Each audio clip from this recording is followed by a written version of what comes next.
मास है, ठीक। और ये सेंटर ऑफ मास से जाने वाली एक एक्सिस है जो कि बातें नहीं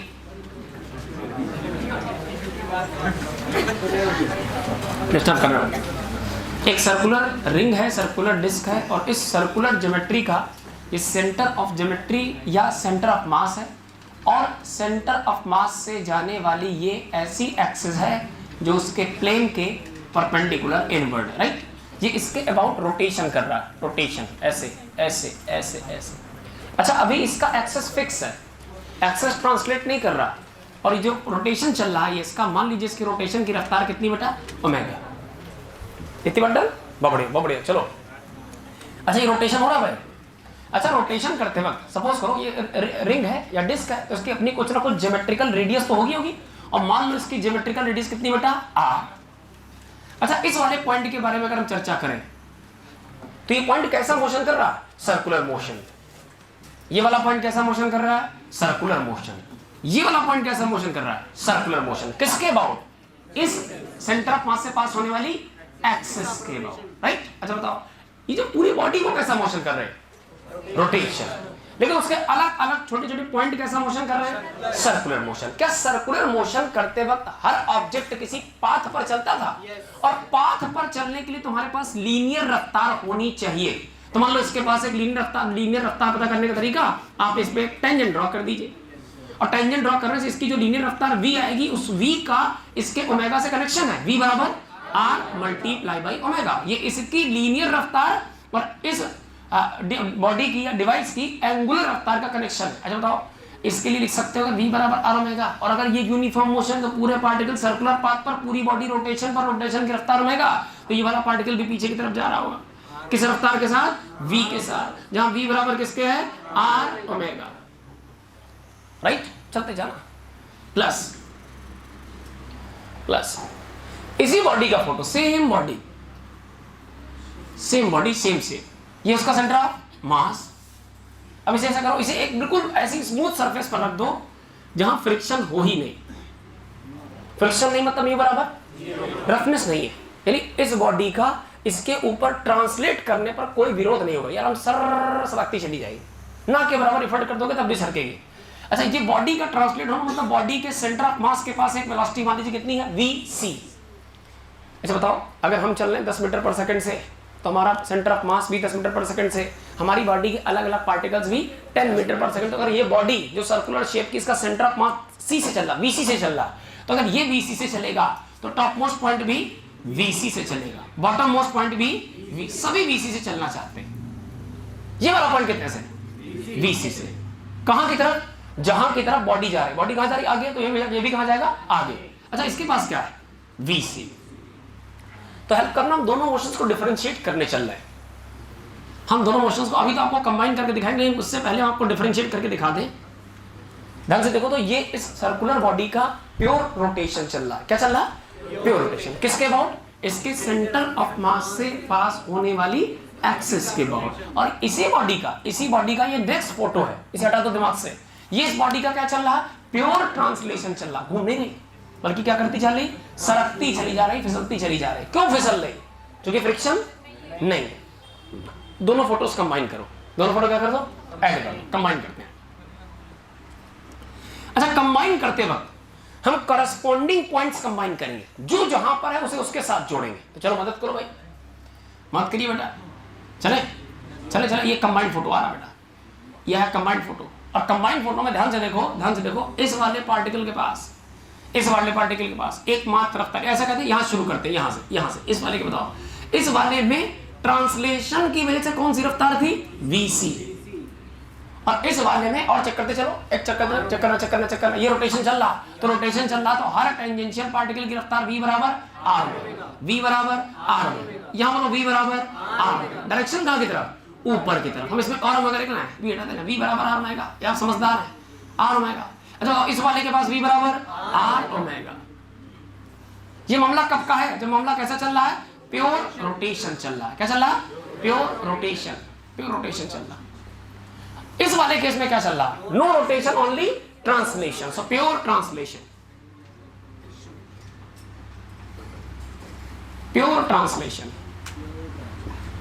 लास्ट फोटो हम जाना है कॉम्बिनेशन बनाने, किसका किसका किसका किसका, बोलो बेटा, प्योर रोटेशन प्लस ट्रांसलेशन का कंबाइंड फोटो बनाने जा रहे हैं। बहुत आराम आराम चलेगी, आराम आराम, की पॉइंट अंदर के बाद में डिटेल में समझेंगे। पहले हम सुपरफिशियल व्यू ले रहे हैं, ये ऊपर ऊपर क्या चलता दिखाई दे रहा है। अच्छा, करस्पॉन्डिंग पॉइंट ज्वाइन करोगे तो करस्पॉन्डिंग का मतलब टॉप मोस्ट पॉइंट को बहुत ध्यान से जवाब देना। इसको ट्रांसलेशन से कितनी रफ्तार मिली, वीसी, कहां की तरफ, आगे की तरफ। रोटेशन से कितनी रफ्तार मिली, कहां की तरफ, आगे। वेलोसिटी कैसी क्वांटिटी है, वेक्टर, क्या सेम डायरेक्शन ऐड कर दें?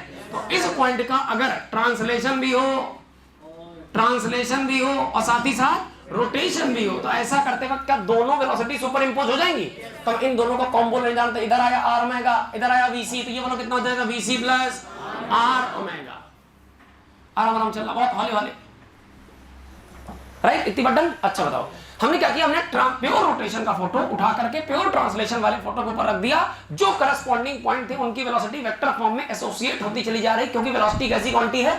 तो किसी पॉइंट की वेलोसिटी बनाते वक्त तुम्हें इस बात का ध्यान देना पड़ेगा कि वेलोसिटी में कौन कौन से पार्ट पार्टिसिपेट कर रहे हैं। फॉर एग्जांपल ध्यान से देखो तो इसमें रोटेशन का पार्ट है आर ओमेगा, सेम डायरेक्शन में ट्रांसलेशन का पार्ट है वीसी, कंबाइन करोगे बन जाएगा वीसी प्लस आर ओमेगा। और हेल्प करो, सेंटर ऑफ मास के बारे में क्या कहना है, सेंटर ऑफ मास के बारे में आराम से बताना। अच्छा, क्या रोटेशन हो रहा है? अरे हो रहा है।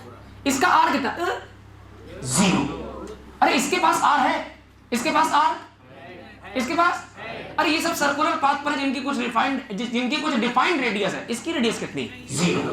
अगर आर 0 तो v बराबर 0, तो इसके पास आर ओमेगा है लेकिन 0 ओमेगा है। कितना ओमेगा, आर की जगह 0 इंटू ओमेगा, तो इसके पास रोटेशन से कोई रफ्तार नहीं, लेकिन ट्रांसलेशन से तो कितनी, तो 0 plus VC is equal to VC. Answer ही चल रहा। अच्छा और बताओ, इस वाले पॉइंट पर आओ, कौन सा point, bottom most point. Rotation से रफ्तार कितनी मिली, आर में, कहां की तरफ, पीछे, और ट्रांसलेशन से कितनी मिली, वीसी, कितनी, वीसी कहां की तरफ, आगे। वेलोसिटी कैसी क्वांटिटी है, वेक्टर है, तो एक वेलोसिटी आगे काम कर रही वीसी के फॉर्म में और एक आर ओमेगा काम कर रही है पीछे, दोनों वेक्टर वेलोसिटी हैं। तो इस पॉइंट की नेट वेलोसिटी बोलो कितनी हो जाएगी बेटा, वीसी माइनस आर ओमेगा। तो मैं इस बात को लिख रहा हूं कि जो हमारा पॉइंट सरफेस के टच में है, यानी पॉइंट ऑफ कॉन्टेक्ट है, पॉइंट ऑफ कॉन्टैक्ट किसका किसका, बॉडी एंड प्लेटफॉर्म का। किसका किसका, बॉडी और सरफेस या बॉडी और प्लेटफॉर्म का, body and platform, body and platform. इसकी वेलोसिटी कितनी बेटा, वीसी आगे की तरफ ट्रांसलेशन से, आर ओमेगा पीछे की तरफ रोटेशन से, तो कंबाइंड वेलोसिटी हो गई वीसी माइनस आर ओमेगा। एक बात समझते चलना, फोटो और मिलाना बाकी। देखो ये मिला दिया, मिला दिया, ये वाला नहीं मिलाया, चलो मिलाते हैं, आओ। अच्छा, ट्रांसलेशन की वजह से इस पॉइंट को कितनी रफ्तार मिली, बोलते चलना बेटा, कितनी, और रोटेशन से कितनी मिली, तो कंबाइंड कितना हो जाएगा, वीसी और आर ओमेगा का 90 डिग्री पर रिजल्टेंट। जो भी है छोड़ दो। अच्छा बताओ, इस वाले पॉइंट के बारे में क्या कहना है, क्या ये पॉइंट भी ट्रांसलेट कर रहा, यस, कितने के साथ, वीसी के साथ। क्या इसको रोटेशन से भी कुछ वेलोसिटी मिली, कितनी, आर में। एक ही पॉइंट पर दो वेलोसिटी एक्टिव हैं, तो बताओ क्या दोनों का रिजल्टेंट 20 से जाएगा। ये हो गया रोटेशन और ट्रांसलेशन का कॉम्बिनेशन, जिसे हम लोग कह सकते हैं, अभी फिलहाल क्या कह सकते हैं, ये रोलिंग चल रही। आराम सुनना, आराम से। यानी कहने का मतलब, रोटेशन की वजह से बॉडी रोटेट करेगी, ट्रांसलेशन की वजह से ट्रांसलेट करेगी, इसका मतलब ये वाली बॉडी रोटेट भी करेगी और ट्रांसलेट भी करती जाएगी, ऐसा कुछ होगा। Rotate and translate, rotate translate, rotate translate. मैं तुमसे पूछूं, रोटेशन किसने दिया, ये रोटेशन क्यों हो रहा, आप कहोगे सर किसी एक्सिस के अराउंड पूरी बॉडी का रोटेशन चल रहा है इसलिए रोटेशन आया। ट्रांसलेशन क्यों चल रहा है, क्योंकि बॉडी का जो एक्सिस है सेंटर ऑफ मास से जाने वाला, ये बॉडी का सेंटर ऑफ मास है, वो अपनी रोटेशन क्या करता जा रहा, चेंज करती है, ट्रांसलेशन है। तो combination of rotation and translation is known as rolling. का मतलब होता है बॉडी ट्रांसलेट भी करेगी प्लस रोटेट। इतनी बात डन, सुनना ध्यान से। ये चल रहा है अभी प्योर नहीं आया, अब आते हैं प्योर पर। प्योर रोलिंग का मतलब होता है कि जो बॉडी है उसका हर, बहुत ध्यान समझना बेटा, बहुत ध्यान समझना, बॉडी का हर अगले इंस्टेंट पर अगला पॉइंट ऑफ कांटेक्ट आना चाहिए। कहने का मतलब, सपोज करो इसमें नंबरिंग कर दें 1 2 3 4। सबसे पहले कौन कांटेक्ट में आएगा, रोल करा दो, पहले कौन कांटेक्ट में आएगा, 1 नंबर। इसके बाद फिर ये बारी बारी से कांटेक्ट में आते जाएंगे, उठते जाएंगे, ये फिसलेंगे या घिसेंगे नहीं। यानी जब ये कांटेक्ट यानी कांटेक्ट पॉइंट जब एक जमीन पर आएगा तो उस वक्त ठीक दूसरे की बारी तैयार हो रही होगी, 2 नंबर तैयार हो रहा होगा। यानी 1 नंबर जब कांटेक्ट में होगा तो उस वक्त ना 1 नंबर VC की वजह से आगे जा रहा होगा, ना R ओमेगा की वजह से पीछे जा रहा होगा। बस ये खाली टच करना है, टच पास ऐसे कर रहा होगा, राइट। तो प्योर रोलिंग का मतलब होता है कि जब कोई बॉडी रोल करेगी और उसमें अगर प्योर रोलिंग हो रही तो प्योर रोलिंग का मतलब जो उसका पॉइंट ऑफ कांटेक्ट ग्राउंड में है, पॉइंट ऑफ कांटेक्ट ग्राउंड में उसकी वही वेलोसिटी हो जो प्लेटफॉर्म की हो। तो पॉइंट ऑफ कांटेक्ट बॉडी वाला ध्यान से देखना, बॉडी वाला ध्यान रखना। अच्छा, बॉडी में ये वेलोसिटी कितनी आई थी? R omega. किसकी वजह से? रोटेशन। बॉडी में ये वेलोसिटी किसकी वजह से आई? VC, translation. और दोनों का कंबाइंड इफेक्ट कितना आया था? VC minus. तो ये बॉडी के पॉइंट की, बॉडी का पॉइंट मान लो यहाँ कोई P पॉइंट है, तो ये बॉडी के लास्ट पॉइंट, टर्मिनल पॉइंट की कंबाइंड वेलोसिटी बन गई VC आगे की तरफ, R ओमेगा पीछे की तरफ, नेट। अच्छा बताओ नीचे कौन बैठा है? अरे ये कौन है? ये तो प्लेटफॉर्म है। अब प्लेटफॉर्म के नाम पर मान लो कौन है बेटा? सपोज करो प्लेटफॉर्म के नाम पर कौन है? ग्राउंड। और ग्राउंड कैसी स्टेट पर है? रेस्ट। तो रेस्ट का मतलब ग्राउंड की वेलोसिटी कितनी? 0। तो जो वेलोसिटी इस कंबाइंड पॉइंट की हो वही ग्राउंड के कांटेक्ट पॉइंट की हो। सपोज करो ऊपर P है, नीचे Q है, तो P और Q जब एक दूसरे के टच में आएंगे तो इनके बीच कोई रिलेटिव मोशन नहीं होगा। क्या नहीं होगा? कोई रिलेटिव मोशन नहीं होगा। अगर प्लेटफॉर्म रुका है तो P पॉइंट भी बोलते रहो बेटा। अरे अगर प्लेटफॉर्म रुका है तो P पॉइंट को भी रुकना पड़ेगा। यानी 1 नंबर पॉइंट जब इसे टच करेगा, 2 नंबर पॉइंट जब टच करेगा, 3 नंबर पॉइंट जब टच करेगा, ये लोग टच करेंगे, ये रुका तो 1 नंबर भी रुक जाएगा। ये प्लेटफॉर्म रुका, 2 नंबर भी टच में आते ही बोलो रुक जाएगा, 3 नंबर भी टच में आते ही रुक जाएगा। हर पार्टिकल टच में आएगा, रुकेगा, नेक्स्ट को मोशन ट्रांसफर, फिर टच में आएगा, रुकेगा, फिर ट्रांसफर करेगा। अच्छा बताना जरा, इस P पार्टिकल की कंबाइंड स्पीड कितनी आई थी? अरे इस सर्कल का, इस सर्कुलर डिस्क का लास्ट पॉइंट है, इसकी कंबाइंड स्पीड आपको पता है कितनी? VC minus R omega.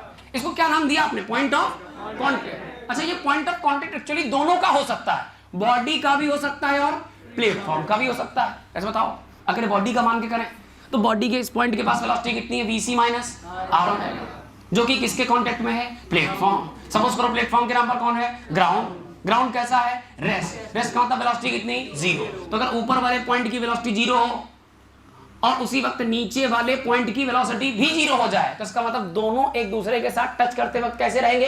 Rest पर। दोनों के बीच कोई रिलेटिव मोशन नहीं होगा। सुनो ध्यान से, VQ क्योंकि प्लेटफॉर्म का पार्ट है तो VC minus R omega is equal to 0। तो VC बराबर R ओमेगा। ये आ गई आपकी condition of pure rolling.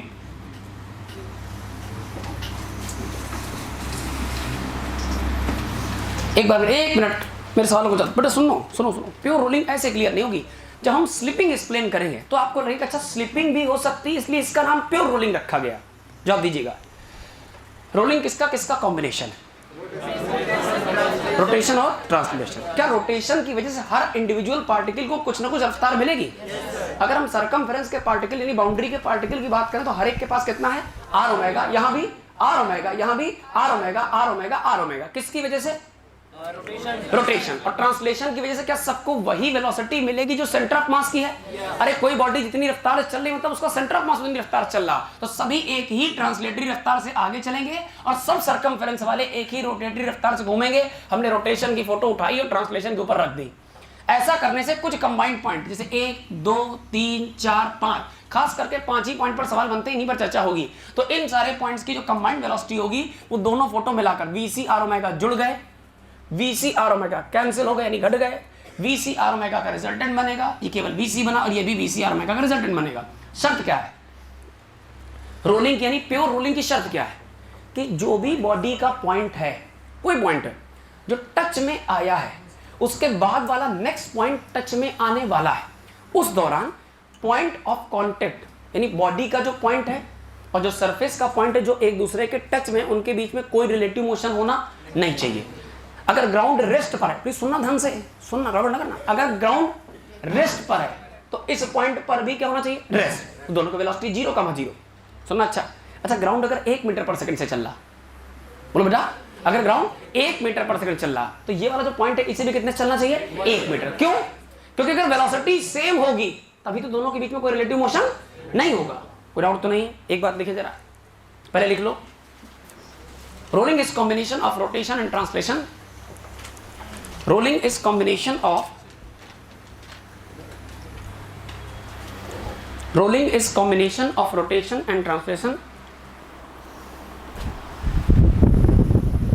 Rolling is combination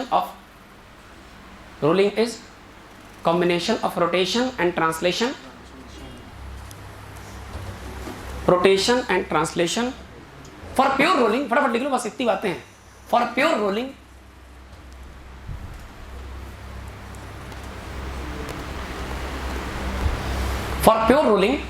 contact point of body and surface.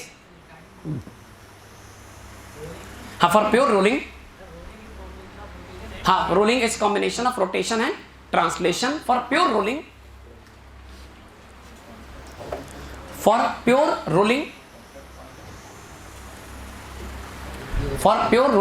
बेटा ऐसे लिख लो। फॉर प्योर रोलिंग के बाद ऐसे लिखो जैसे बोल रहा हूं। For pure rolling there, language change कर लो, थोड़ी सी लैंग्वेज चेंज कर रहे हैं। For pure rolling there should be no relative motion, there should be no relative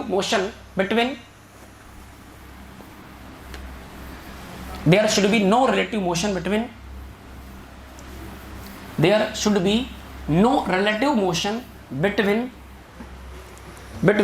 between point of contact of body and platform.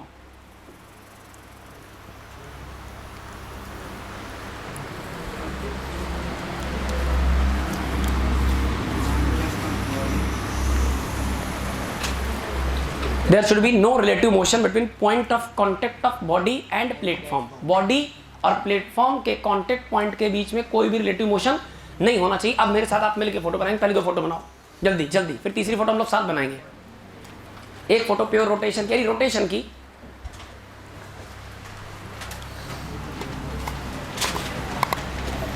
अगर कोई बॉडी अपने सेंटर ऑफ मास, आप नोट करते हैं, सेंटर ऑफ मास से पास होने वाली एक्सेस के अबाउट ओमेगा से घूम रही, तो उसके सारे टर्मिनल्स पॉइंट के पास कुछ ना कुछ लीनियर रफ्तार होगी। आप इसको शॉर्टकट में ऐसे लिख सकते हो बेटा, v बराबर r ओमेगा। एक जगह लिख दो ताकि याद रहे।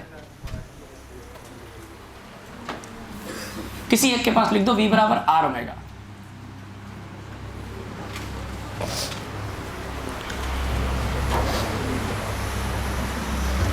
डायग्राम साफ सुथरा बनाएं।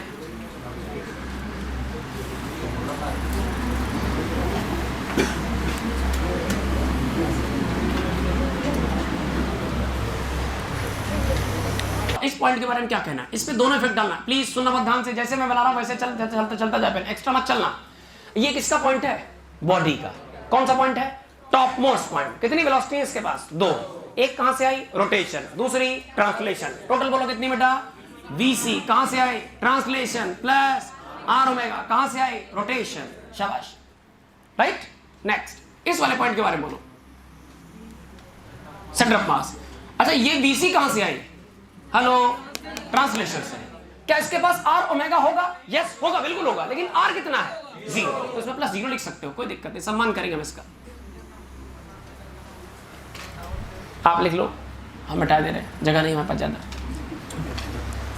राइट। चलो भाई, इस पॉइंट के बारे में बताओ। हाँ जी, इस पॉइंट के बारे में। ये यार vc, ये कहां से आई है? ट्रांसलेशन से। और r ओमेगा कहां से आएगी? सेम डायरेक्शन के डिफरेंट, दोनों के बीच एंगल कितना? 90। अब किसी पॉइंट पर अगर 2 वेलोसिटी वेक्टर, वेलोसिटी कह लो या कोई भी 2 वेक्टर क्वांटिटी अगर एक पॉइंट पर काम करेगी तो रिजल्टेंट दोनों के बीच से जाएगा, और इस केस में रिजल्टेंट हो जाएगा बेटा vc। लिख दे क्या? एक लिख देते हैं। vc बराबर, बोलो बेटा, vc या v रिजल्टेंट बराबर, बोलो बेटा, बोलो अंडर रूट ऑफ पहले वेक्टर का स्क्वायर प्लस दूसरे वेक्टर का स्क्वायर और प्लस 2 इंटू पहला वेक्टर दूसरा वेक्टर cos 90। और cos 90 कितना? 0। अच्छा, ये फोटो केवल बनाने के लिए, सवालों के लिए होती, समझने के लिए फोटो नहीं है। आप बना ले फटाफट, जल्दी बनाए, जल्दी, राइट। कोई समस्या? एक बात और बताओ, इधर इधर इधर। हेलो बच्चों, बहुत ध्यान सुनना, बहुत ध्यान से।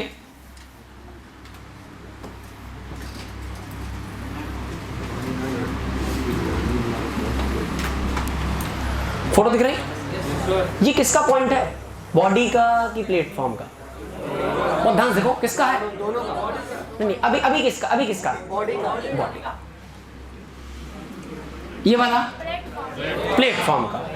इसका मान लो, इसका नाम कितना रख लें? एक्स। इसका नाम कितना रखा जाए? वाई। अलग अलग नाम है। बहुत ध्यान सुनना, बहुत ध्यान सुनना। शर्त क्या लिखी आपने? शर्त पर बहुत ध्यान सुनना। प्योर रोलिंग के लिए जो कांटेक्ट पॉइंट्स हैं, अरे यार पॉइंट एक थोड़ी होता है, अरे हमारा और जमीन का कांटेक्ट अलग अलग पॉइंट है, हमारे पॉइंट्स अलग है, इनका पॉइंट, हमारे कुछ पॉइंट, इसके कुछ पॉइंट कॉमन जगह कॉन्साइड कर रहे हैं, ये अलग बात है।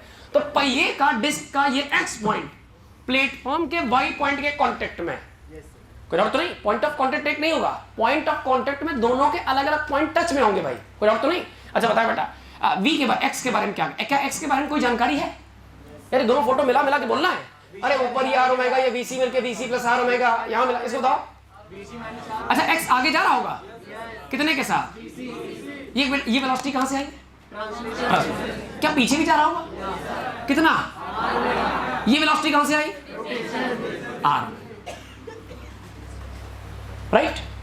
मान लो कि ये ग्राउंड है। कौन है ये? ग्राउंड। और ग्राउंड का मतलब ग्राउंड इन जनरल कैसा रहेगा? रेस्ट। और रेस्ट पर रहेगा तो ग्राउंड की वेलोसिटी कितनी? ये जीरो। अच्छा ग्राउंड का पॉइंट का, ग्राउंड के पॉइंट का नाम हमने क्या रखा है? वाई। अगर ग्राउंड रेस्ट पर है, ग्राउंड की वेलोसिटी जीरो, तो ग्राउंड का हर पॉइंट रेस्ट पर रहेगा। ग्राउंड का हर पॉइंट रेस्ट पर है तो वाई भी कैसा रहेगा? रेस्ट पर। तो क्या हम लिख सकते हैं बेटा V Y is equal to zero? अब जरा बताना शर्त क्या लिखी, पढ़ो जरा ध्यान से। There should be no relative motion between point of contact of body and, अच्छा बॉडी का पॉइंट कौन सा है और सरफेस का पॉइंट कौन सा है? दोनों के बीच कोई रिलेटिव मोशन नहीं होनी चाहिए। दोनों की वेलोसिटी एक दूसरे से कम ज्यादा की एक जैसी? जब वेलोसिटी एक जैसी होगी तभी तो रिलेटिव मोशन नहीं होगा। इसका मतलब दावे से कह सकते हो कि for no relative motion, for no relative motion, no relative motion velocity should be equal to vx। बोलो भाई किसका? हेलो बॉडी का इज इक्वल टू vy। किसका? प्लेटफॉर्म या सरफेस का। vx कितना? vx कितना? बोलो भाई रिजल्टेंट वेलोसिटी बोलो। vc आगे आर ओमेगा पीछे, vc माइनस आर ओमेगा बराबर vy कितना बेटा? vy मतलब प्लेटफॉर्म, प्लेटफॉर्म कैसा? रेस्ट पर, रेस्ट की वेलोसिटी कितनी? जीरो। सो vc बराबर r multiply by r is equal to r, vc बराबर r मल्टीप्लाई बाय ओमेगा। लगभग सारे सवाल, nearly all question, nearly all इसी से हो जाएंगे। कुछ इक्का दुक्का क्वेश्चन होगा जो अलग अलग वैरायटी का होगा, उसको हम समझा देंगे। फोटो बन गई। और आगे बढ़ाते हैं, पीएचडी करते हैं इस पर, थोड़ी पीएचडी। सुनो भाई, ये बॉडी का क्या कर रही है? रोटेशन। अच्छा इसमें मास है कि डिस्ट्रीब्यूशन है कि दोनों है? बेटा सर कनेक्ट होना पड़ेगा, लिखना चाहे बाद में तुम ध्यान से, हम समय दे देंगे लिखने के लिए। इस बॉडी में रोटेशन हो रहा है, साथ ही साथ ही बॉडी मोशन में, मोशन का मतलब इसमें एनर्जी है काइनेटिक, और काइनेटिक एनर्जी ऑफ यहाँ रोटेशन है, क्योंकि बॉडी रोटेट कर रही, लेकिन ये बॉडी ट्रांसलेट कर रही, तो यहाँ काइनेटिक एनर्जी ऑफ ट्रांसलेशन है। दोनों के अलग अलग फार्मूले बताओ। अगर इसका मोमेंट ऑफ इनर्शिया आई है तो क्या इसके पास काइनेटिक एनर्जी ऑफ रोटेशन होगा? कितना होगा बेटा? Half of I omega square. क्या ये बॉडी ट्रांसलेट कर रही तो इसके पास kinetic energy of translation half of M V square. अच्छा एम वी स्क्वायर की वीसीएम स्क्वायर, क्योंकि वेलोसिटी ऑफ बॉडी का मतलब होता है वेलोसिटी ऑफ सेंटर ऑफ, जिस वेलोसिटी से सेंटर ऑफ मास चलेगा, हम मान के चलते सारे पार्टिकल उसी वेलोसिटी के साथ आगे प्रोपागेट कर रहे हैं, आगे बढ़ रहे हैं। ठीक बात। तो यह एनर्जी कहां से आई है? रोटेशन से। और ये कहां से आई है? ट्रांसलेशन से। रोटेशन और ट्रांसलेशन का जो कॉम्बिनेशन हो क्या कहलाता है? रोलिंग। तो हम बनाने जा रहे हैं kinetic energy of rolling. Kinetic energy of rolling is actually combination of kinetic energy of rotation plus kinetic energy of translation. So kinetic energy of rotation अब plus kinetic energy of translation. बोलते जाओ बेटा, बोलते चलना बेटा। तो kinetic energy of rotation कितनी? Half of I, please सुनना बहुत ध्यान से, half of I omega square plus kinetic energy of translation कितनी? Half of M we C M square या वी सी स्क्वायर। राइट यार प्लीज सुनते रहो बेटा, सुनते रहो। अभी हम कह रहे हैं कुछ चीजें इंपॉर्टेंट निकल जाएंगी फिर आपके हाथ से। और वक्त निकल जाने के बाद फिर आप पछताओगे। सो काइनेटिक एनर्जी ऑफ रोलिंग बेटा, रोलिंग इज इक्वल टू कुछ कॉमन है क्या? क्या? ठीक है, अभी मत लो कॉमन।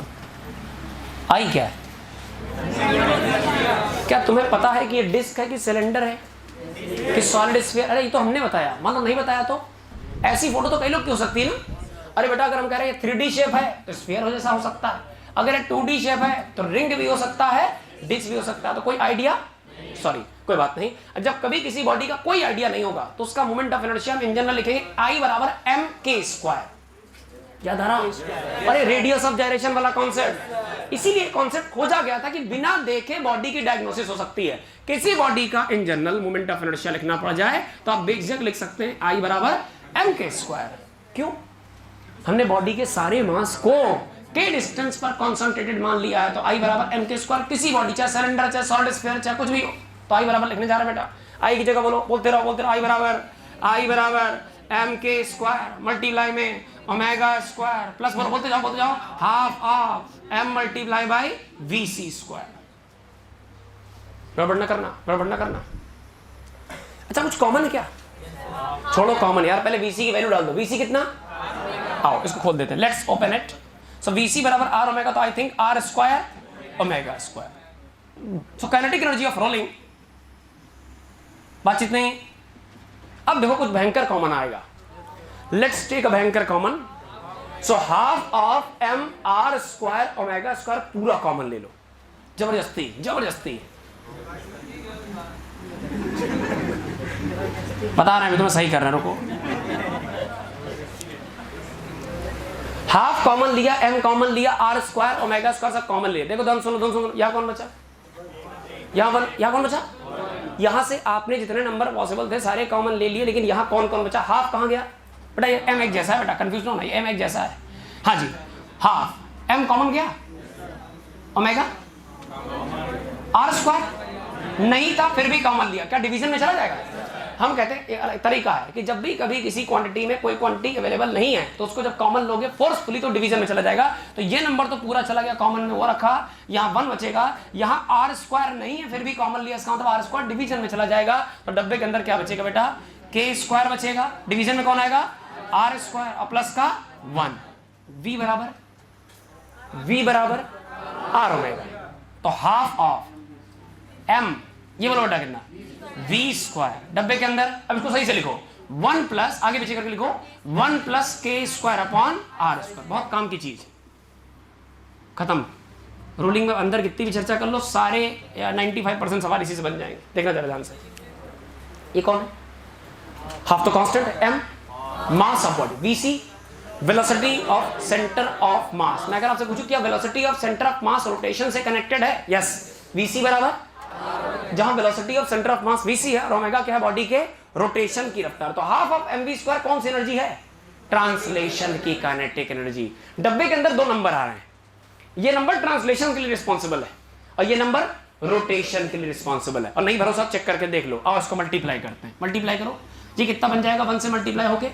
Half mv²। अरे तो ट्रांसलेशन की काइनेटिक एनर्जी ये लिखी हुई है, और इसे जब इससे मल्टीप्लाई करोगे तो आप कटिंग पिटिंग करोगे तो फिर से I ओमेगा² टाइप का बन जाएगा रोटेशन का। तो हम ऐसा कह सकते हैं कि ये जो फैक्टर है ये ट्रांसलेशन का फैक्टर है, बहुत ध्यान सुनना। और ये वाला जो फैक्टर है, नेक्स्ट फैक्टर, ये किसके लिए है? रोटेशन फैक्टर है। राइट, इतनी बातें बेटा आई होप आपकी कॉपियों पर अगर हो तो बड़ी सुंदर लगेगी कॉपी।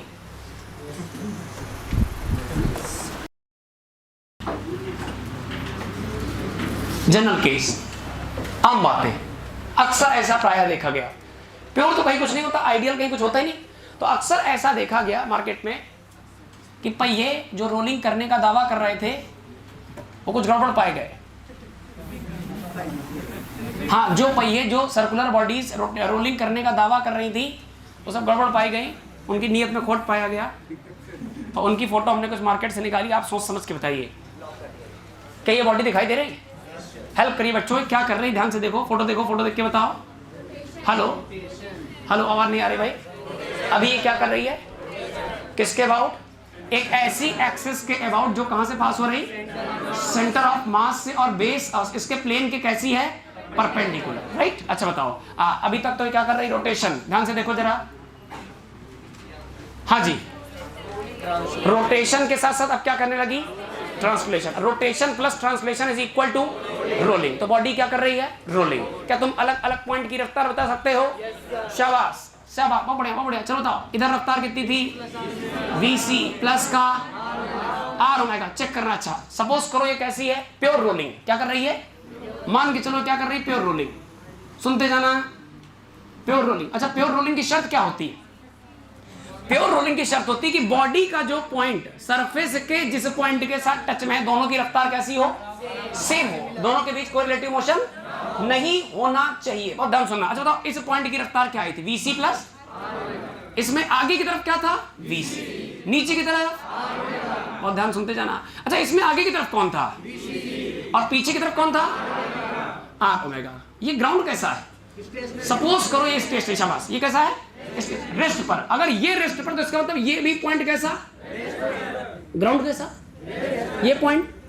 अगर रिलेटिव मोशन नहीं होना तो इसे भी कैसा, रेस्ट पर होना। रेस्ट का मतलब वेलोसिटी कितनी, लेकिन यहां तो दो वेलोसिटी है। यहां वेलोसिटी कितनी, vc आगे r ओमेगा पीछे। इसका मतलब vc माइनस r ओमेगा बराबर 0। v बराबर r ओमेगा। अरे vc minus r omega is equal to 0, यानी vc बराबर। तो प्योर रोलिंग की कंडीशन में क्या हम हर vc की जगह r ओमेगा डाल सकते हैं, और डाल देते हैं। चलो भाई ऊपर बताओ, ऊपर r ओमेगा की जगह vc इज इक्वल टू, अरे भाई सुनना, प्योर रोलिंग के लिए vc आगे r ओमेगा पीछे, ये बॉडी का वेलोसिटी आगे इज इक्वल टू ग्राउंड का वेलोसिटी कितना है, 0। तो क्या यहीं से vc बराबर r ओमेगा आ गया है? तो जहां जहां प्योर रोलिंग में r ओमेगा दिख रहा, क्या उसकी जगह vc डालना है? तो बताओ यहां vc डालो, vc प्लस vc 2vc, ये वाला vc, ये नीचे की तरफ क्या डायरेक्ट एडिशन होगा कि वेक्टर? अगर ये vc तो क्या रिजल्टेंट 20 से जाएगा? अगर दो वेक्टर क्वांटिटी इक्वल, दोनों के बीच इंक्लिनेशन 90 डिग्री, तो क्या उनका रिजल्टेंट v√2 होता है? अच्छा भाई इस वाले के बारे में बताओ कितना। अरे ये आगे vc और पीछे भी vc माइनस vc, ये वाला पॉइंट रेस्ट पर है। क्यों? क्योंकि जिसके कांटेक्ट में वो भी कैसा है, रेस्ट पर है, राइट। ये कब, हमेशा नहीं होगा, ये कब हो रहा। अच्छा इस वाले पॉइंट के बारे में बताओ, आगे क्या है, और ऊपर की तरफ r ओमेगा था, वो अब क्या बन चुका है, दोनों वेलोसिटी एक ही पॉइंट पर एक्टिव है। क्या दोनों का रिजल्टेंट आएगा? कहां से जाएगा? और 90 डिग्री पर रिजल्टेंट होता है किसी वेक्टर क्वांटिटी का √2 गुना। कोई समस्या तो नहीं बेटा, बिल्कुल आसान सी बात है। ये कौन सा केस हो गया, प्योर। आप सुनो ध्यान से। दूसरा, नेक्स्ट फोटो संख्या, ये सुनो, ये हम सवाल थ्योरी नहीं पढ़ा रहे हैं, सवाल है। यही सवाल पूछेगा जेई मेंस नीट सब में, अब ऐसे पूछे जाएंगे। अब सुनना, अब हम पूछने जा रहे हैं, बताना आप।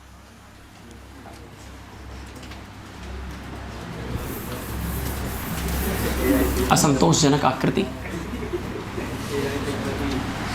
बकवास नहीं, हल्का एग्जाम नहीं था, तेल निकल जाता लोग उसे निकालने में।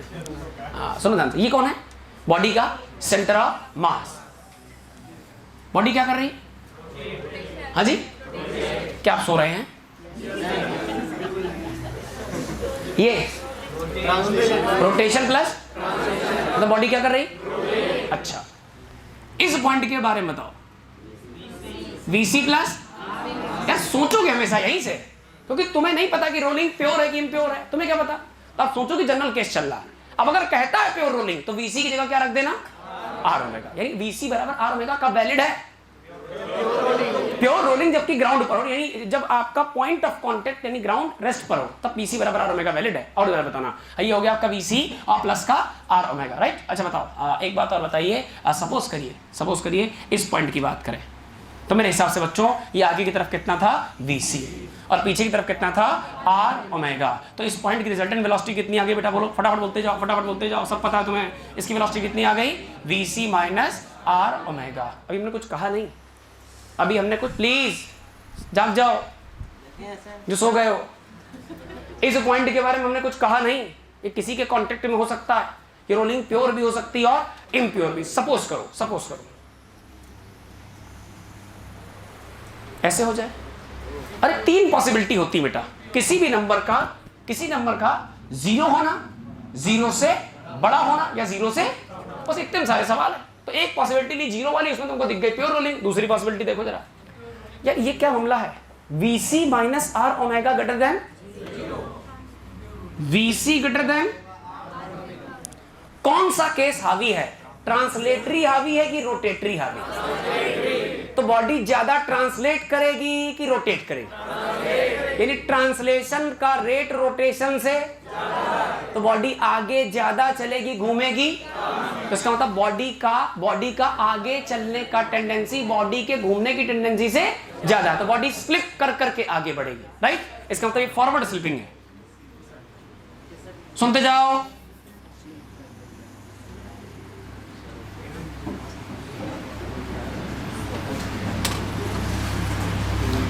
यार अगर स्लिपिंग टेंडेंसी, प्लीज सुनते जाओ, सवाल बनना, अगर स्लिपिंग टेंडेंसी फॉरवर्ड है तो फ्रिक्शन कहां काम कर रहा होगा?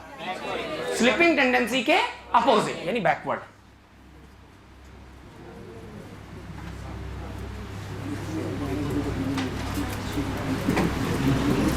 हेलो, स्लिपिंग कहां है? क्योंकि कौन बड़ा है? फ्रिक्शन कहां काम कर रहा है? फ्रिक्शन किसे घटाता है? ट्रांसलेटरी रफ्तार को, V को घटाता है। तो क्या फ्रिक्शन का पर्पस इसे घटाना होगा? जो बड़ा है उसे इतना घटाओ ताकि ये घटते घटते इसके, और जैसे बराबर होगा तो फिर हो जाएगा VC बराबर, फिर क्या शुरू हो जाएगा? दूसरी फोटो गड़बड़ ना करना।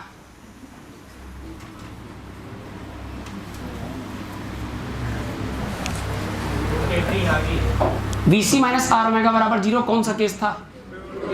ये जनरल रोलिंग चल रही, पता नहीं क्या चल रहा, कुछ हो रहा। VC minus R omega greater than 0, तो VC greater than R omega. VC मतलब ट्रांसलेशन तेजी से हो रहा, रोटेशन कमर बॉडी स्लिप कर करके रोटेट हो रही, राइट? कोई डाउट तो नहीं बेटा? ये कब होगा?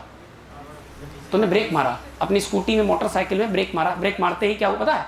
हल्का ब्रेक मारा तो बॉडी का रोलिंग कम हो गया, गलती से रास्ते में केले का छिलका या आपका मतलब कीचड़ आ गया, तो बॉडी स्लिप करते हुए रोटेट करते हुए आगे बढ़ेगी, राइट? दूसरा फोटो, इस बात को सोच पा रहे हो?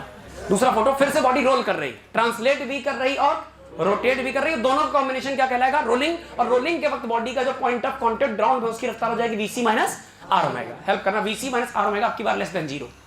क्या मतलब इस बात का? अरे इस बात का मतलब बिल्कुल सिंपल है कि VC is actually less than R omega. Hello, answer देना बेटा। ये कौन सा केस है? ट्रांसलेटरी। ये कौन सा है? अब की बार ट्रांसलेटरी तेज है कि कमजोर है? क्या बॉडी कम ट्रांसलेट होगी लेकिन रोटेट? आपका गाड़ी, आपका पहिया, आपका ट्रैक्टर कीचड़ में फंस गया, कभी देखा है? उसमें बॉडी का ट्रांसलेशन रेट कमजोर होता है लेकिन रोटेशन रेट कहां की तरफ स्लिपिंग हो रही? बैकवर्ड स्लिपिंग हो रही, backward slipping.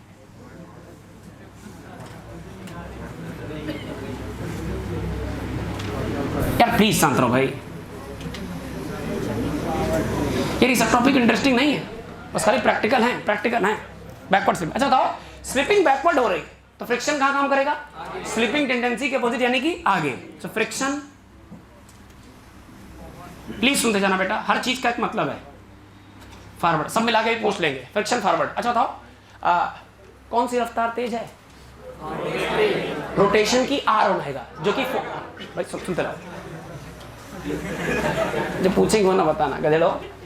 VC less than R omega. VC कौन सी स्पीड थी? R omega. अब की बार कौन तेज है? रोटेटरी। और रोटेटरी तेज मतलब ट्रांसलेटरी कमजोर। इसका मतलब बॉडी ट्रांसलेट कम कर रही, रोटेट ज्यादा। यानी ट्रैक्टर का पहिया कीचड़ फंसा, आगे नहीं बढ़ पा रहा बल्कि क्या करता जा रहा? रोटेट कर रहा। अच्छा, स्लिपिंग टेंडेंसी कहां की तरफ? बैकवर्ड। फ्रिक्शन कहां की तरफ? फॉरवर्ड। फ्रिक्शन क्या करेगा? अरे जो तेज उसे घटाएगा। कौन तेज अब की बार? R omega. आर ओमेगा को, अबे जो तेज है फ्रिक्शन का काम है घटाना। अच्छा बताओ, फोटो में देखो, फ्रिक्शन कहां लगेगा? फ्रिक्शन कहां लगेगा? फ्रिक्शन ऐसे। अच्छा, फ्रिक्शन अगर ऐसे लगा तो VC को सपोर्ट करेगा, लेकिन आर ओमेगा को, क्या आर ओमेगा को घटाएगा? आर ओमेगा को घटाएगा VC को, और तब तक घटाएगा बढ़ाएगा जब तक दोनों बराबर, और जैसे दोनों बराबर हुए फिर शुरू हो गया VC बराबर, क्या शुरू हो जाएगा? हर केस में मुख्य पर्पस क्या है? हर केस में रेड़ के बोलते हैं प्योर, सोच लिया करो क्या कर रहा है यार।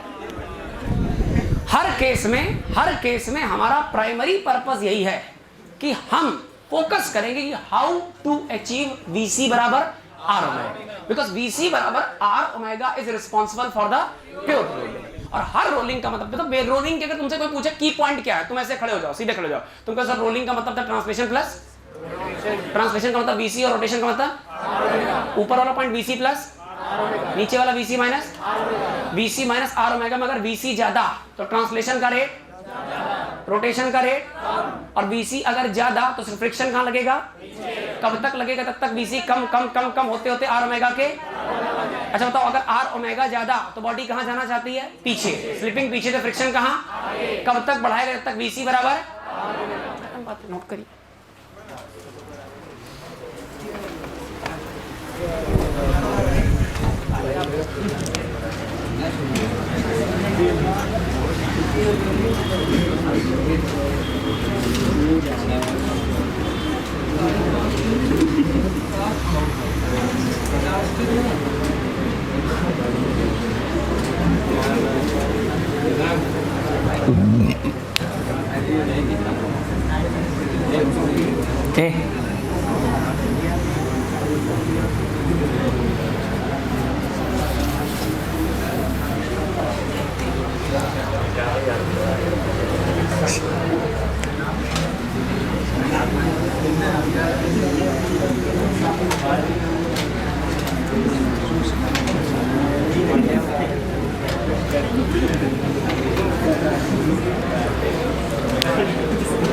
बातें रही बेटा।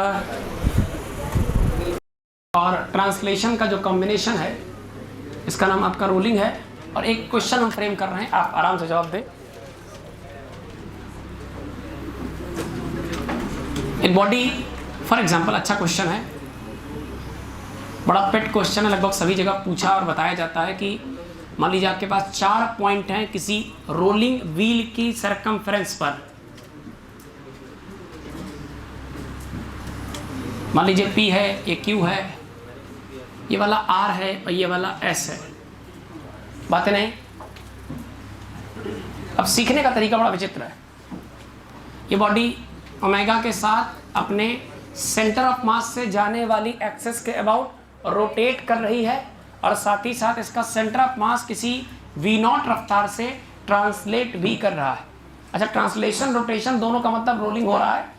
ये डिपेंड करता है कि अगर VC बराबर R ओमेगा हुआ तो ऐसे केस में प्योर रोलिंग होगी, और अगर VC R ओमेगा डिफरेंट तो स्लिपिंग होगी। अगर VC बड़ा है तो बॉडी आगे तेजी जाएगी, स्लिपिंग आगे की तरफ, तो फ्रिक्शन पीछे की तरफ। ये सब कॉमन सेंस वाले केस हैं, ठीक। अब सुनो ध्यान से। ये क्वेश्चन है, कह रहा है कि ये किसी प्लेटफॉर्म पर मोशन करने के लिए रेडी है, यानी रोलिंग करने के लिए तैयार है, और इसके बारे में कुछ स्टेटमेंट दिए गए हैं। अब ये कोर्ट आपसे जवाब मांगती है कि स्टेटमेंट सही है या गलत है। एक एडवर्ड के तरीके आप बताएंगे। पहला part, VP is same as VQ. Is it correct? हाँ, one thing very special. It is all about pure rolling. आपसे कह रहा है कि ये मामला कैसा है, प्योर रोलिंग का है। तो कितने सारे स्टेटमेंट लिखे हैं। A, B वाला, VP बराबर 2 times of VR बराबर 2 times of VP। ये सारी बातें इस तरह की पूछ सकता है। एक एक बात चेक कर लेते हैं, है ना, या एक एक करके स्टेटमेंट चेक कर। चलो भाई बताओ। अब VP बराबर VQ सही लिखा है क्या? VP कितने से चल रहा है? हेलो, ये क्या हो रहा है? तो ये कितने से चलेगा? V0 प्लस R में। सोच लिया करो। अच्छा, ये वाला कितने से? V0, और नीचे की तरफ उड़ा तो नहीं। अच्छा, ये कितने से? अरे आगे जाएगा और पीछे जाएगा। अगर प्योर रोलिंग है तो पॉइंट ऑफ कांटेक्ट अगर जमीन के टच में, तो क्या अगर जमीन रेस्ट पर है तो ये भी रेस्ट पर रहेगा। तो इसकी वेलोसिटी कितनी है? फोटो के हिसाब से V0 आगे माइनस R ओमेगा पीछे, और अगर ग्राउंड रेस्ट पर है तो ये भी रेस्ट पर रहेगा, तो इसकी net velocity 0। So I think V0 is equal to R omega, right. तो जहां जहां V0 पड़ा R ओमेगा डाल दो। तो ये V0 है R ओमेगा, ये R ओमेगा भी V0। आंसर बताइए बेटा, आंसर बताइए। क्या जो r की वेलोसिटी वो 2v0 है? कहां की तरफ? आगे। वेलोसिटी वेक्टर क्वांटिटी है, तो अगर आगे तो आप क्या इसमें प्लस आई कैप लगा सकते हैं, इधर माइनस आई कैप, इधर प्लस जे कैप, इधर माइनस जे कैप, राइट। चलो बताओ अगला स्टेटमेंट। तो पहला स्टेटमेंट एक एक चेक करते हैं। तो पहले बताओ वीपी बराबर वीक्यू सही लिखा गलत लिखा? यार वीपी कहां गया? ये वीपी की वेलोसिटी, सॉरी वीपी, ये वीपी कैसा है? मामला प्योर रोलिंग का, तो वीपी कैसा होगा? 0 पर। अरे भाई वीपी की वेलोसिटी लिखी है, वीपी की रेस्ट पर होगा। पॉइंट ऑफ कांटेक्ट अगर जमीन रेस्ट पर है तो ये भी रेस्ट पर रहेगा, तो मैं लिख दे रहा हूं उस बात को, ये रेस्ट पर है तो वीपी रेस्ट पर है। वीपी रेस्ट पर यानी 0, लेकिन वीक्यू वीक्यू वीक्यू वीक्यू में वी नॉट ऊपर और वी नॉट नीचे, तो रिजल्टेंट कितना आ जाएगा बेटा? V naught root 2। तो ये बेटा रेस्ट पर 0 और ये वाला वी नॉट रूट 2 बराबर है कि बराबर नहीं है? नहीं। अरे दोनों बातों बराबर नहीं ना, डायरेक्शन बराबर ना मैग्नीट्यूड बराबर। एक एक बात का आंसर देना, बी पार्ट बहुत सोच समझ के। अच्छा एक बात और बताओ, ये कितने से आगे जा रहा? V0। बॉडी में ट्रांसलेशन है, अगर सेंटर ऑफ मास V0 से तो ये भी V0 से, ये भी V0 से, ये भी V0 से, तो ये वाला भी। लेकिन रोटेशन की वजह से अगर यहाँ R omega R omega R omega तो ऊपर की तरफ भी, और आर ओमेगा किसके बराबर आ गया है? V0 के, तो ये वाला V0 तो ये वाला भी, तो दोनों का रिजल्टेंट क्या 20 से जाएगा, तो क्या V0 रूट 2 बन जाएगा, राइट। अगला part, velocity of S is similar as velocity of Q। सही है गलत है? क्या वेलोसिटी ऑफ S का मैग्नीट्यूड और वेलोसिटी ऑफ Q का मैग्नीट्यूड सेम?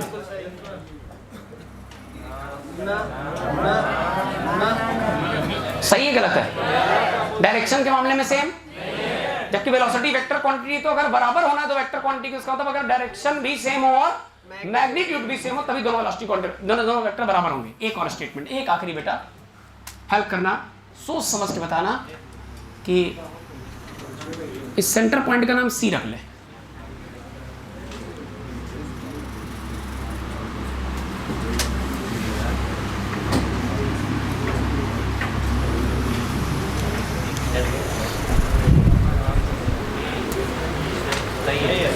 सबका जवाब चाहिए। देखा, velocity of R point, pure rolling चल रही, pure rolling, velocity of R point is same as 2 times of velocity of central point. ऐसा सेंटर कितने चल रहा है? इसका आर ओमेगा कितना है? 0।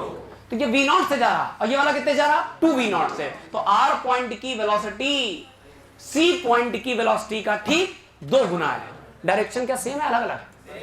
तो क्या मैग्नीट्यूड दुगने लिखे जा सकते हैं? बिल्कुल सही बात। तो VR बराबर VC, बिल्कुल सही स्टेटमेंट है, कोई डाउट तो नहीं बेटा? तो क्या ऐसे सारे पार्ट सर्च कर लोगे? एक और पार्ट सर्च कर लो, ये तुम्हारा होमवर्क अभी तुरंत के लिए। रेडी?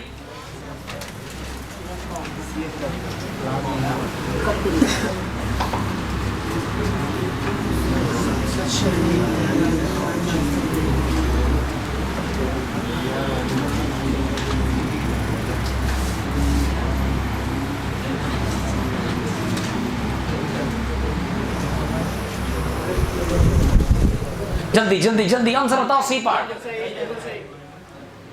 सही है। Answer answer answer answer answer अजी सही है। सही है। यार कोई बच्चा ऐसा नहीं जिसको चर्चा समझ में ना आ रही, हाथ उठाओ, बिल्कुल दोनों हाथ उठा लो, दोनों हाथ उठा लो। एक हाथ का मतलब समस्या, दो हाथ का तो बहुत ही समस्या है। दोनों हाथ उठा लो, कोई दिक्कत नहीं। जैसे आपने देखा होगा, पता ये सुनो, यही होता है। आपने कभी जगराता वगैरह देखा है? तालियां होते हैं, दोनों हाथ ऊपर, क्यों कहते हैं भैया बहुत ही समस्या, दोनों हाथ ऊपर कर लो, सुनो ध्यान से। तो VR माइनस VC बराबर VC माइनस, इसको चाहो तो सुनो बेटा, प्लीज सुनो, अच्छे बच्चों की तरह सुनो, सीखना है, कर दो, बदमाशी करनी करते रहो, कोई दिक्कत नहीं। इसे तुम चाहे तो अभी लिख के देख लो और चाहे तो ट्रांसफॉर्म करके देख लो, सिमिलर आंसर आएगा। जैसे VR कितना है, वेक्टर फॉर्म बोलना, वेक्टर फॉर्म, वेक्टर फॉर्म बोलते वक्त क्या रखोगे? I cap J cap minus J cap minus I cap, यानी I minus I J minus J। सोच समझ के बोलना, VR कितना है? 2V0, कहां की तरफ? I कैप, तो इसको लिख सकते हो 2V0 I cap minus what is VC, velocity of centre of mass, कितनी? V0। V0 कहां की तरफ? I cap is equal to, तो गणित कितनी सत्य है? अच्छा VC कितना बेटा? V0 I कैप, फिर लिख लो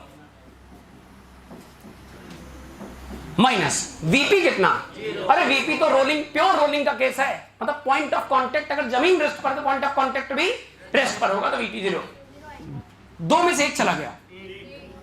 सो वी नॉट आई कैप बराबर वी नॉट, ये वेक्टर क्यों बराबर है, क्योंकि दोनों के मैग्नीट्यूड और डायरेक्शन दोनों बराबर है। कोई डाउट तो नहीं बेटा?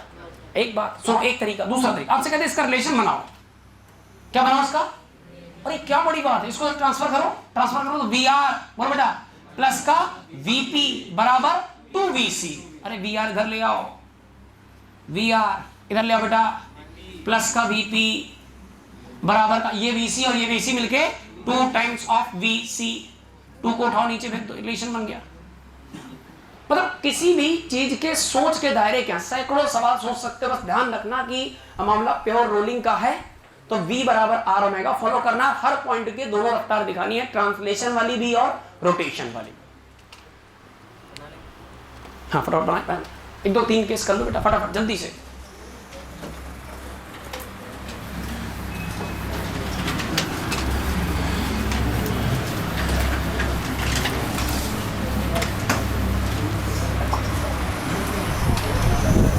हेडिंग डालने, रोलिंग ऑन इंक्लाइन प्लेन, बस खत्म बेटा, जल्दी जल्दी जल्दी।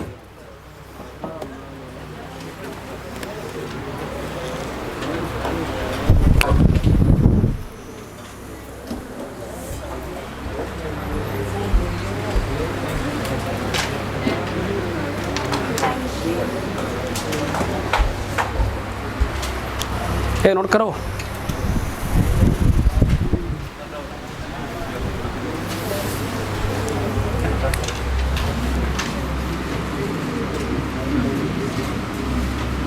बातचीत नहीं,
नेक्स्ट हेडिंग डाल दें, रोलिंग ऑन इंक्लाइन प्लेन, बात नहीं प्लीज।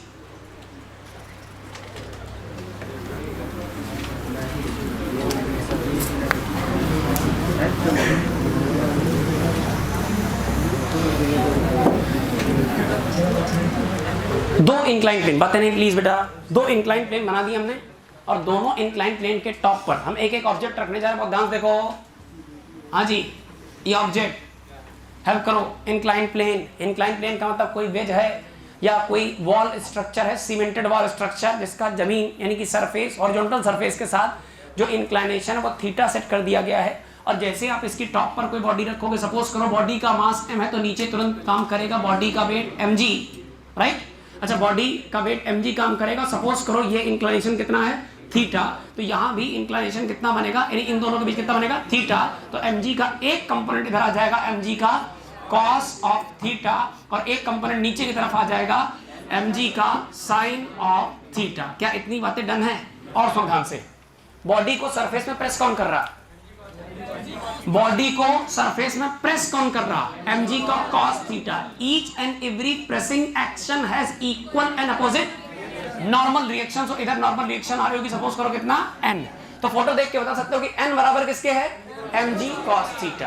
कोई और तो नहीं? अच्छा बताना, ऐसे कह सकते हो कि किसी इंक्लाइनेशन पर जैसे कोई बॉडी रखी बॉडी का वजन काम करने लगा। बॉडी का वजन दो तरीके से काम कर रहा। बॉडी के वजन का एक टुकड़ा बॉडी को प्रेस कर रहा, दूसरा टुकड़ा ड्राइव दे रहा, लुढ़का रहा।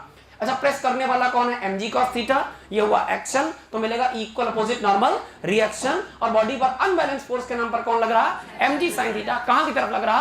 अलोंग द सरफेस, नीचे की तरफ लुढ़का रहा, राइट। अच्छा, किसी बॉडी पर अगर तुम्हें नेट फोर्स, अच्छा बताओ, वर्टिकल डायरेक्शन में कोई नेट फोर्स है? इसे वर्टिकल मान लो फिलहाल के लिए, कितना है? जितना n ऊपर उतना mg cos थीटा, दोनों एक दूसरे को बैलेंस करेंगे और कैंसिल हो जाएंगे। नेट फोर्स, ना बॉडी उछलेगी ना बॉडी दबेगी, कोई मोशन नहीं। लेकिन इस डायरेक्शन में क्या नेट फोर्स है? यस, केवल एकमात्र फोर्स काम कर रहा, कौन सा? mg cos। कहां की तरफ? डाउन द प्लेन, नीचे की तरफ, ठीक। जिस डायरेक्शन में नेट फोर्स काम करेगा, तो आपने कहा सर जहां जहां एफ नेट होगा तो एफ नेट बराबर ma। तो बताओ बॉडी में क्या इंक्लाइनेशन के अलाउंग कोई नेट फोर्स है? बोलो भाई, क्या इंक्लाइनेशन के अलाउंग कोई नेट फोर्स है? कौन? mg का। और नेट फोर्स को किससे कंपेयर कर दो? ma। m से a बराबर, कब? ये तब होगा जब बॉडी केवल g sin थीटा के अधीन स्लाइड करती चली है। क्या करती चली है? स्लाइड करती चली है। स्लाइड क्यों? तो समझते हो, स्लिप करती चली है। अब सुनना बहुत ध्यान से सुनना। स्लिप करने के लिए यहां फ्रिक्शन नहीं होगा, फ्रिक्शन नहीं होगा। मेरी बात सुनना ध्यान से। ये बॉडी क्या क्या कर सकती है? आपने कहा सर ढलान पे रखी है, ये ट्रांसलेट भी कर सकती है। हालांकि होता नहीं कभी ऐसा, प्रैक्टिकल लाइफ में कभी आइडियल केस फॉलो जल्दी से नहीं होते। तो आप कहोगे कि सर ये बॉडी किसी ढलान पर रखी है, ये स्लिप भी कर सकती है और लुढ़क भी सकती है। यानी ऐसा हो सकता है कि ये बॉडी ट्रांसलेशन भी करे और साथ ही साथ रोटेशन भी करे। ट्रांसलेशन के लिए क्या चाहिए? प्लीज कनेक्ट हो जाओ भाई सभी लोग, आधे सोए हुए सब जग जाओ। हमें सब पता होता है ना, क्लास का रिस्पॉन्स बता देता है कि आप क्या कर रहे हो। आधे जो है सो रहे होते हैं।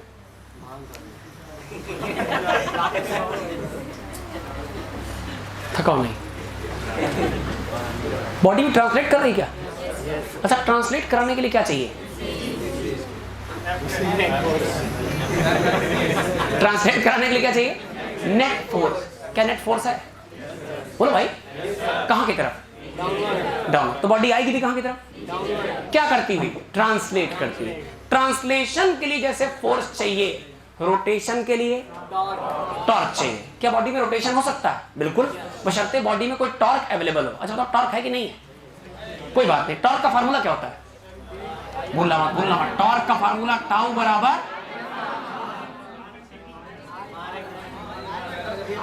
बराबर आई अल्फा। सवालों में आगे की बातें बताता है, लेकिन हमेशा टाउ सोचोगे कहां से आए। अरे भाई दोनों बातें, आप गलत नहीं हो, न तुम गलत हो न मैं गलत हूं, दोनों लोग सही है। मेरी बात सुनना। आर टाउ बराबर आर क्रॉस एफ। एफ क्या है? फोर्स। आर क्या है? डिस्टेंस। कहां से कहां तक? Point of application of force से लेकर के एक्सिस ऑफ रोटेशन तक के बीच का गैप। क्या मेरी बात समझ में आ रही? हम किसी इंडिविजुअल बच्चे से पूछ सकते हैं, इसलिए कनेक्ट रहो बेटा, वो खतरनाक बातें चलने जा रही। टाउ क्या करता है? R into F. यानी कभी भी अगर किसी बॉडी पर फोर्स लग रहा हो और अगर एक्सिस ऑफ रोटेशन से कुछ दूरी पर लग रहा हो तो एफ भी होगा आर भी होगा। एफ आर अगर एक साथ आएगा क्या टाउ बनाएगा? और जिस तरह चलाने के लिए फोर्स चाहिए घुमाने के लिए, क्या इस बॉडी में टॉर्क है? हो सकता है हो। आओ देखते हैं जरा ध्यान से। ये रहा इसका एक्सिस ऑफ रोटेशन। अच्छा बताओ कौन कौन से फोर्स टॉर्क नहीं बनाते? जो एक्सिस ऑफ रोटेशन से पास होते हैं वो कभी टॉर्क नहीं बना सकते, क्योंकि जो एक्सिस ऑफ रोटेशन से पास होते हैं उनके लिए आर कितना? 0। तो टॉर्क भी कितना? 0।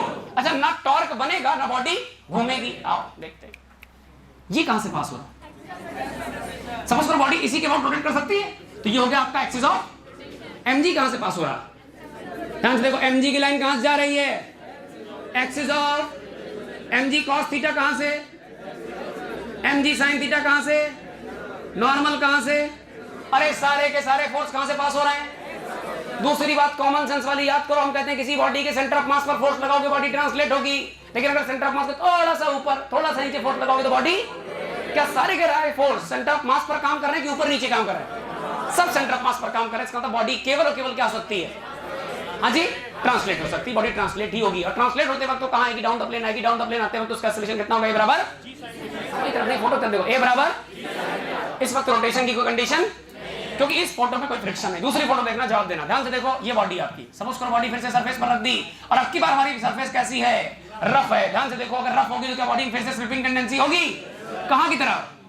अबे स्लिपिंग होगी कहां की तरफ? नीचे। और बॉडी में प्लस सरफेस के बीच में जो कांटेक्ट है, तो कांटेक्ट में एक्टिव होता है फ्रिक्शन, और फ्रिक्शन हमेशा स्लिपिंग टेंडेंसी के अपोजिट काम करता है। तो बॉडी की स्लिपिंग टेंडेंसी कहां है? आगे, नीचे की तरफ। तो फ्रिक्शन कहां काम करेगा? ऊपर की तरफ, ऐसे काम करेगा। आंसर देना, आंसर देना। नीचे कौन? बोलो बोलो। इधर mg का, बहुत बढ़िया बहुत बढ़िया। अब ये एंगल थीटा, तो ये वाला एंगल भी mg का एक कंपोनेंट, mg का दूसरा कंपोनेंट, mg का mg cos थीटा क्या बॉडी को प्रेस कर रहा है? इसने किया प्रेसिंग एक्शन, इसको मिल गया इक्वल अपोजिट। ध्यान से देखो कितने ऐसे फोर्स जो सेंटर ऑफ मास से पास कर रहे हैं। क्या ये सेंटर ऑफ मास से पास कर रहा है? क्या ये भी? क्या ये भी? क्या ये भी? जो सेंटर ऑफ मास से पास करेगा, जो एक्सिस ऑफ रोटेशन से पास करेगा, वो टॉर्क। ये सभी टॉर्क नहीं बना सकते, लेकिन जो फ्रिक्शन फोर्स है क्या वो सेंटर ऑफ मास से कि सेंटर ऑफ मास से कुछ दूरी पर? अगर सेंटर ऑफ मास से कुछ दूरी पर तो क्या फोर्स है? क्या डिस्टेंस है? क्या अगर आर भी है, एफ भी है, तो क्या टॉर्क बनेगा? अब टॉर्क बनेगा तो बॉडी घूमेगी। अब बॉडी चल भी रही, बॉडी घूम रही, इसका मतलब बॉडी ट्रांसलेशन भी करेगी, रोटेशन भी, इसका मतलब बॉडी रोलिंग करेगी। ये रोलिंग करती हुई, रोलिंग करती हुई, रोलिंग करती हुई, बकवास नहीं। हमने आपसे कहा था ना क्लास खत्म होते बहुत मजा आएगा। हाँ सुनो ध्यान से, हम प्रॉमिस वॉक में आते हैं, सुनना ध्यान से। अच्छा बताओ अब इस केस में क्या कहना चाहते हो? प्लीज सुनते रहो, सुनते, अभी कहानी चलने दो, सब खत्म हो जाएगा। एक फार्मूला भी लिखे, केवल एक फार्मूला लिखेंगे, सब खत्म। फार्मूला सिखाएंगे बेटा, क्योंकि अगर हम ड्राइव करने बैठे तो ड्राइव नहीं कर पाएंगे हम लोग, टाइम वेस्टिंग चीज है। वो सीखो जो जिससे समरी निकल के आ रही, समरी कॉन्सेप्ट है तो तुम्हारे दिमाग में। सुनना ध्यान से। अच्छा बताओ क्या बॉडी, बच्चों बताना, क्या बॉडी का प्योर ट्रांसलेशन कर सकती? वो फोटो नहीं कर सकती। क्यों? प्योर ट्रांसलेशन यहां हो रहा था, यहां केवल जी साइन थीटा क्या कर रहा था? स्लाइड कर रहा था। लेकिन अब बॉडी ट्रांसलेट भी होगी और ध्यान से सोचो, कोई भैया केवल स्लिप हो रहा और कोई रोटेट होकर स्लिप हो रहा, तो क्या स्लिपिंग का रेट तेज होगा? और रोटेशन प्लस स्लिपिंग का रेट थोड़ा धीमा होगा। दूसरी बात, एक बात और बेटा, यहां नेट फोर्स कौन था? mg sin theta. और इस वाली फोटो में mg sin थीटा नीचे और fs क्या फोर्स थोड़ा सा, फोर्स थोड़ा सा, और फोर्स कम होगा तो एक्सेलरेशन भी। तो आप इस केस में एक्सेलरेशन, पहले केस में एक्सेलरेशन ज्यादा कि दूसरे में? तो इस केस में एक्सेलरेशन बढ़ेगा घटेगा? इस केस का एक्सेलरेशन होता है, यानी रोलिंग करते हुए जब बॉडी नीचे की तरफ आएगी तो उसका एक्सेलरेशन हो जाएगा a रोलिंग एंड और a रोलिंग आपने जरूर पढ़ा होगा। a रोलिंग बराबर g sin थीटा अपॉन, बस कुछ नहीं, बस इतना ही सिखाएंगे। सुनो ध्यान से, याद करो। क्या तुमने एनर्जी लिखी थी अभी? बोल के बताओ, चलते जाना, चलना। ए नोट नहीं कर समझ तुम्हें। काइनेटिक एनर्जी ऑफ रोलिंग बोलो बेटा, हाफ ऑफ m, डब्बे के अंदर 1 प्लस k स्क्वायर अपॉन, ये कौन सा फैक्टर है? ट्रांसलेटरी।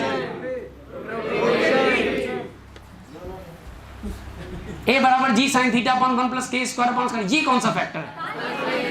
काश रोटेशन ना होता। पहला फोटो, दूसरा फोटो, काश रोटेशन ना होता। पहला फोटो 1 नंबर 2 नंबर, क्या k square by R square गायब हो जाएगा? आंसर देखो, a बराबर काश केवल रोटेशन होता, क्या 1 नंबर गायब हो जाएगा? a बराबर g sin theta upon k square, काश रोटेशन भी हो और ट्रांसलेशन भी हो, रोलिंग हो जाए तो a बराबर g sin theta upon 1 plus k square by R square. कोई डाउट तो नहीं बेटा? अब सुनना ध्यान से, सुनना। ये कौन है? ये रोटेशन फैक्टर है। क्या नाम है इसका?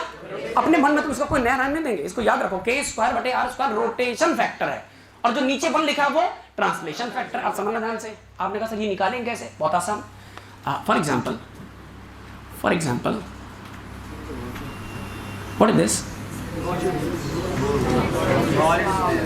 ये कौन है? मान लो इसका मास कितना है, रेडियस कितनी है, क्या इसका मोमेंट ऑफ इनर्शिया, इसकी एक्सेस के बाद बता सकते हो? I बराबर 2/mr²। किसी बॉडी के मोमेंट ऑफ इनर्शिया, किसी बॉडी के नॉन मोमेंट ऑफ इनर्शिया को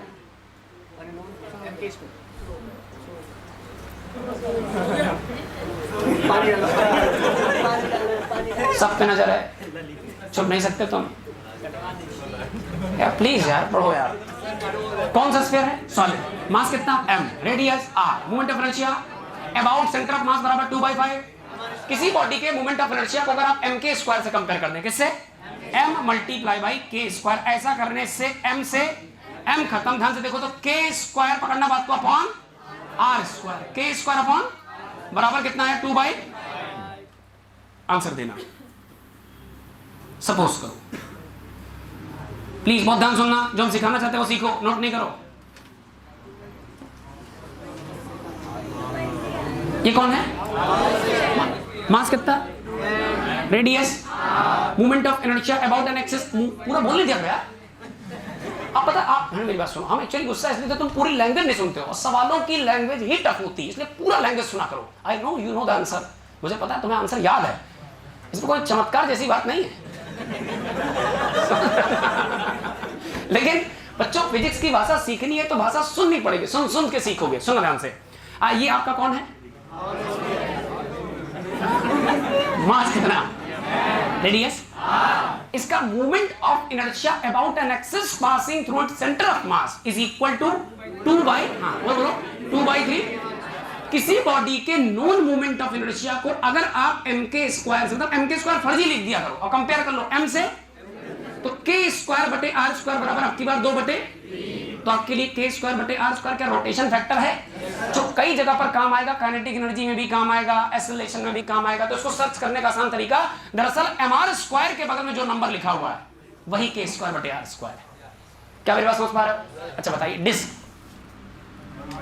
खत्म। हाँ, अरे डिस्क का मोमेंट ऑफ इनर्शिया कितना? इसे किससे कंपेयर कर दो? m से। तो k स्क्वायर बटे r स्क्वायर बराबर, तो क्या ये वही हाफ नंबर है जो mr स्क्वायर के बगल में लिखा है? तो किसी बॉडी के मोमेंट ऑफ इनर्शिया में mr स्क्वायर के बगल में लिखा हुआ नंबर ये हमारा k स्क्वायर बटे r स्क्वायर है। आंसर दीजिए रिंग।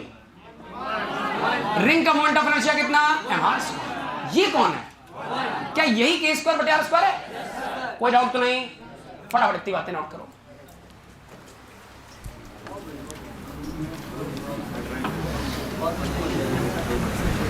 बहुत इत्मीनान के साथ नोट करेंगे, बहुत इत्मीनान के साथ। बस सारी बातें बेटा एक बार समराइज करके इस कॉपी में लिख भी दे रहा हूं। 1 नंबर 2 नंबर फिगर दोनों बनाओगे बेटा, दोनों फिगर बनाओगे। इसमें पहली फोटो, दोनों फोटो सेपरेट सेपरेट बनाना, दोनों फोटो सेपरेट सेपरेट। पहली फोटो में हर बात लिख दे रहे बेटा। पहली फोटो में देयर इज, या ऐसा लिख दें, ऑल फोर्सेस, बातें नहीं बेटा प्लीज बातें नहीं, all forces passes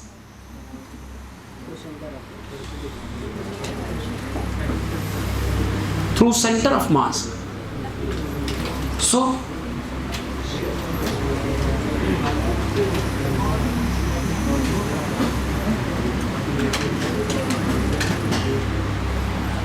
no torque developed.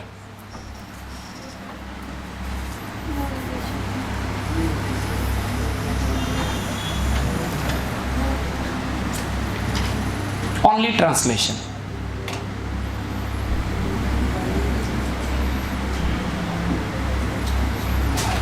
Only translation.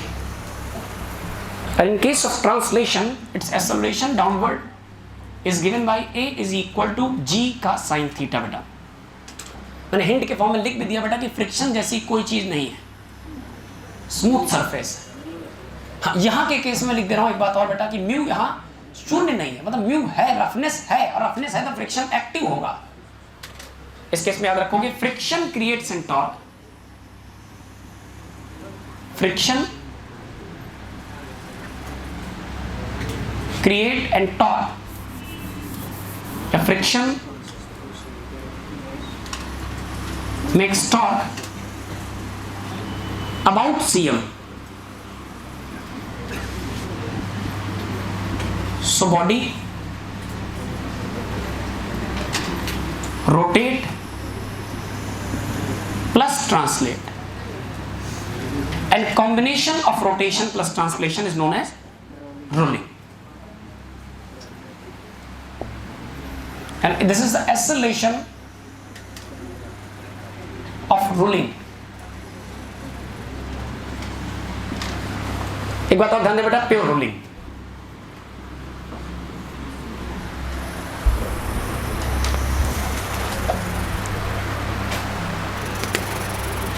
इतना सारी बातें देखें, स्कैन करें, लिख लें।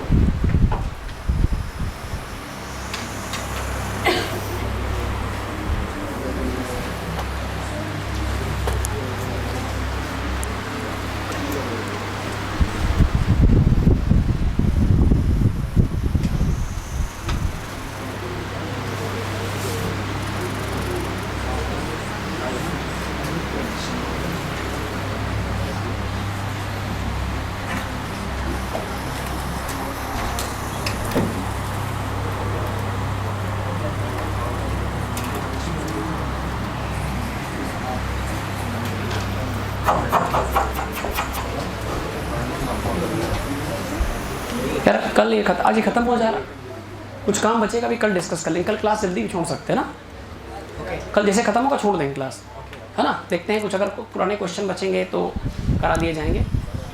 क्लास टाइमिंग, और एक बात और सुने बेटा, क्लास का टाइमिंग प्लीज़ बहुत ध्यान से सुन लें। क्लास का टाइमिंग कल से थोड़ा सा चेंज है। कल से हाँ शार्प 2 बजे बेटा, 2 का मतलब 2:05 पे हम क्लास शुरू कर देंगे। प्लीज़ कोई नानो नहीं। और कल से क्लास ठीक 4:25 के पहले छूट जाएगी। समझिए।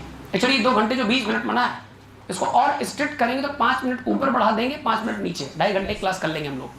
शार्प 2, ये जो आधा घंटा जा रहा है ना, इसको यूटिलाइज करेंगे। हाँ बेटा,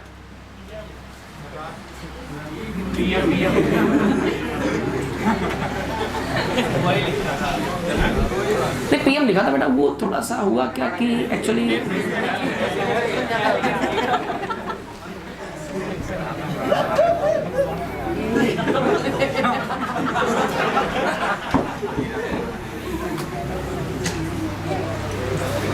नहीं, कुछ लोग की हंसी बेहतर होती भी है, हंसी में हंसी आ जाएगी।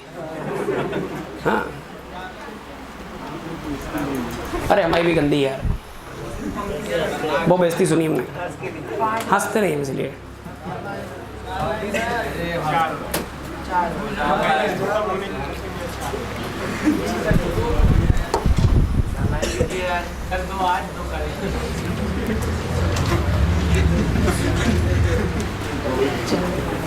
अच्छा ऐसे तमाम सारे में छोटे छोटे सवाल तुमसे पूछ सकता हूँ, लेकिन अभी नहीं। कल सुनो, कल रोलिंग की आखिरी चर्चा करके कल रोटेशन को समाप्ति की ओर ले जाएंगे। कल हो सकता है आपको रिवीजन शीट भी मिल जाए रोटेशन की पूरी, बहुत अच्छा टॉपिक है। एक्चुअली रोटेशन को देखो, रोटेशन लंबा चला, उसकी वजह क्या है? 10 दिन चल लगभग, 8 दिन चल रहा है।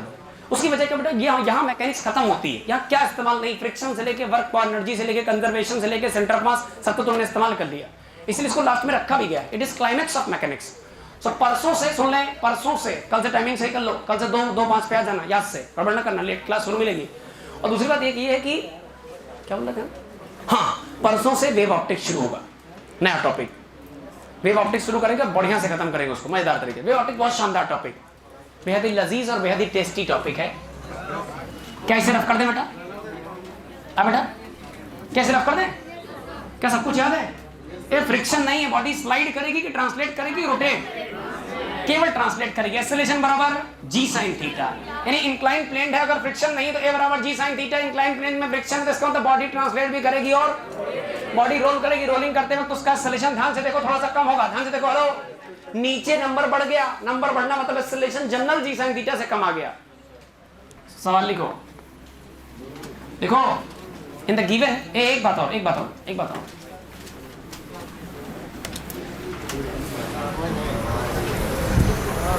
प्लीज, 2 मिनट इसके बाद बटवा देना, फेसिंग कम शुरू कर देंगे। 2 मिनट अब हाथ में पकड़े रहना भैया।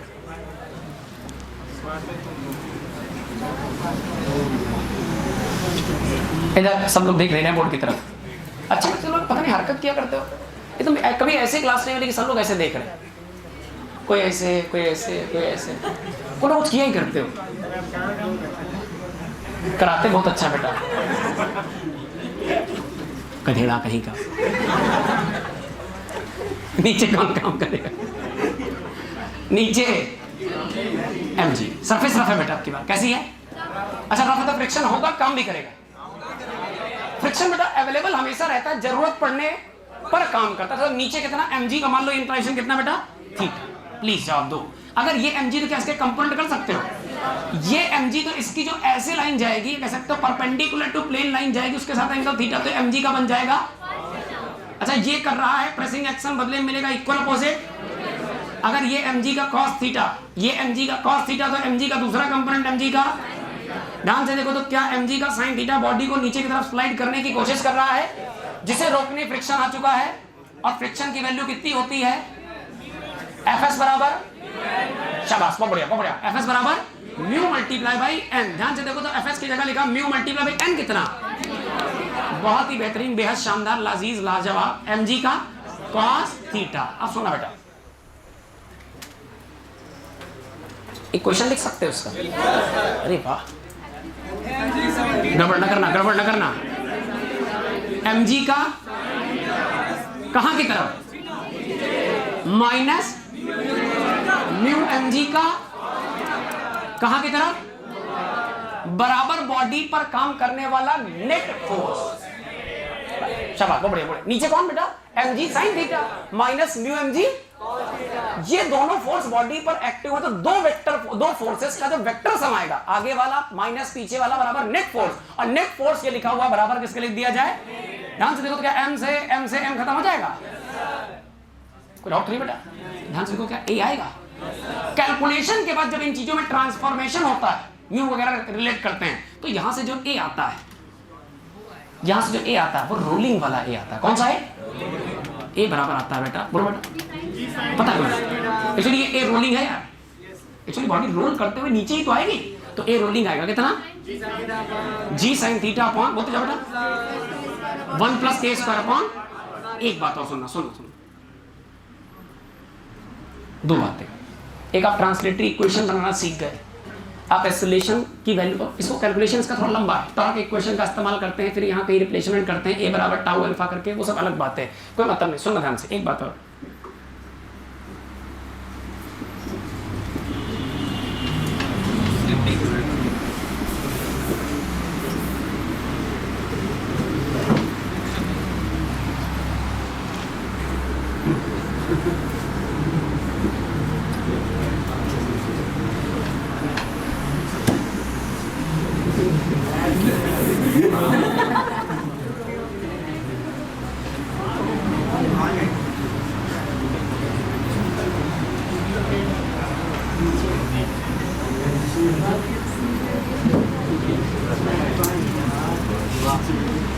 इसमें ग्रेटर देन लेस देन बता सकते हो आराम से, ना कोई जल्दबाजी नहीं।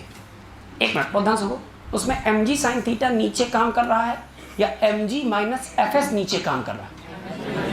एम जी माइनस, तो क्या नीचे काम करने वाला net force M G sine theta नहीं होगा, बल्कि एम जी साइन थीटा से थोड़ा अलग। अब ये सिंपल बात यार, नेट फोर्स नीचे काम करेगा और नेट फोर्स का वैल्यू किसके बराबर है? बोलो बेटा, अरे भाई सिंपल, सुनना फिर सुनो, एम जी साइन थीटा कहाँ? नीचे, एफ एस कहाँ? ऊपर। नेट फोर्स कितना? M G sine theta minus F S, जो कि किसके बराबर?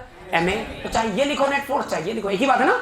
और उसमें से एम मास ऑफ बॉडी है और ए क्या है? रोलिंग का एक्सेलरेशन, जो कि कितना है? जी sine theta upon 1 plus K square by R square. तो बेटा हम नेट फोर्स की जगह ये 3 टर्म ना लिख के हम शॉर्टकट लिख रहे हैं, क्या लिख दे बेटा? अरे एफ नेट बराबर कौन से केस वाला? कहां की तरफ? इधर बोलो कौन सा? एफ एस कौन है? अरे बोल दो, मैंने बोलो, न्यू एम जी कहां की तरफ?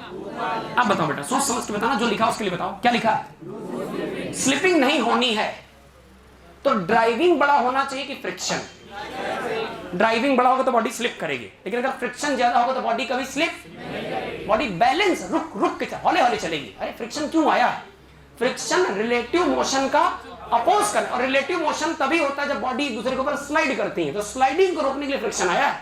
तो फ्रिक्शन का पर्पस ये, फ्रिक्शन कह रहा, सुनो, अगर मेरे कंट्रोल में रहोगे तो हम तुमको औकात में रखेंगे, हम तुमको कभी स्लिप नहीं होने देंगे, हम केवल कंट्रोल्ड मोशन करने देंगे। तो सुनना ध्यान से, नो स्लिपिंग के लिए कंट्रोलिंग फोर्स, गार्जियन फोर्स हमेशा ड्राइविंग फोर्स से बड़ा होना चाहिए, यानी ये वैल्यू ऐसे कुछ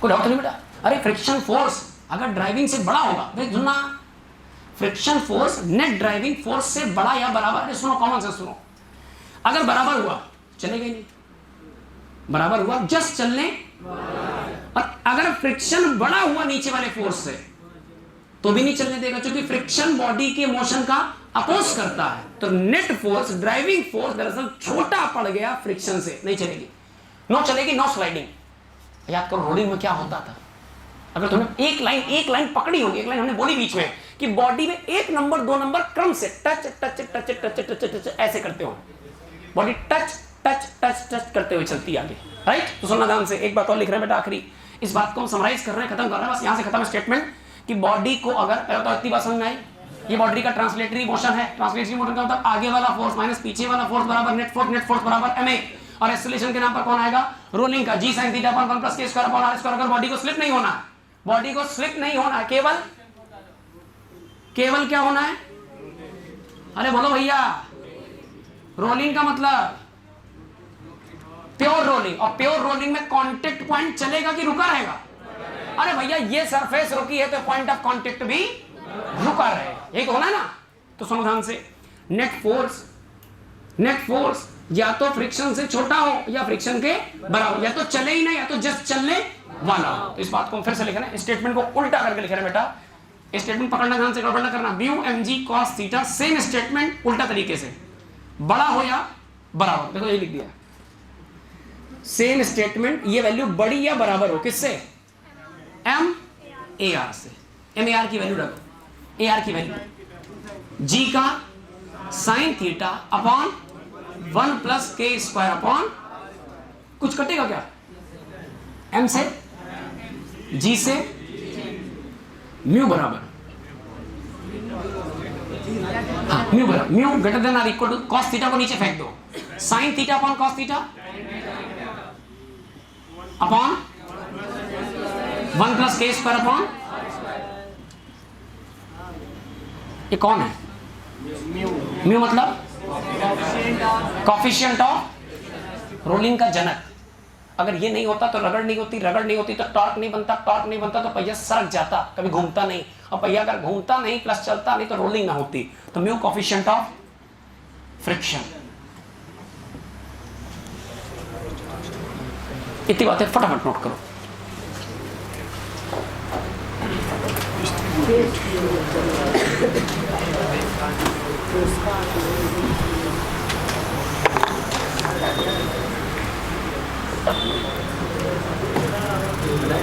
इन बातों को, 3 बातें समझ के आराम से 1 2 3 करके नोट करें बेटा, कोई जल्दबाजी नहीं करेंगे आप। ऐसा करते वक्त आप कोई भी हड़बड़ाहट, कोई जल्दबाजी नहीं, 1 नंबर 2 नंबर 3 नंबर करके नोट करना।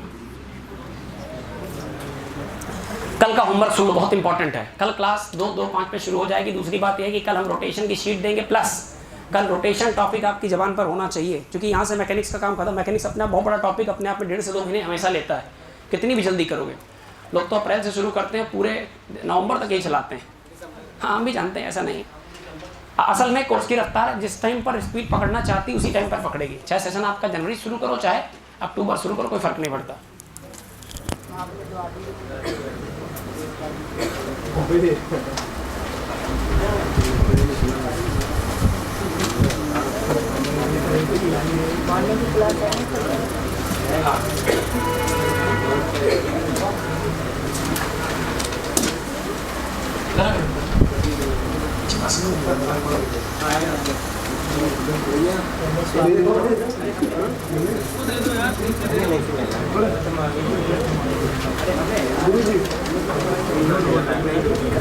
बात नहीं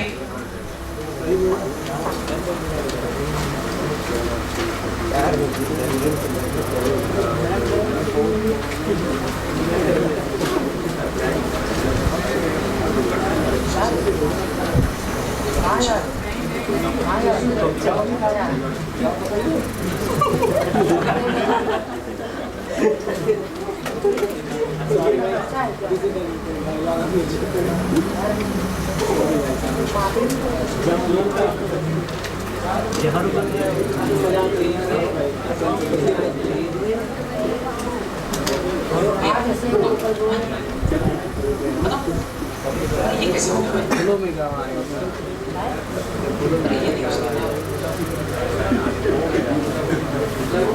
एक पीछे पास पीछे पास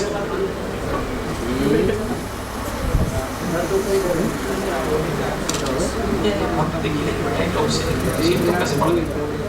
अरे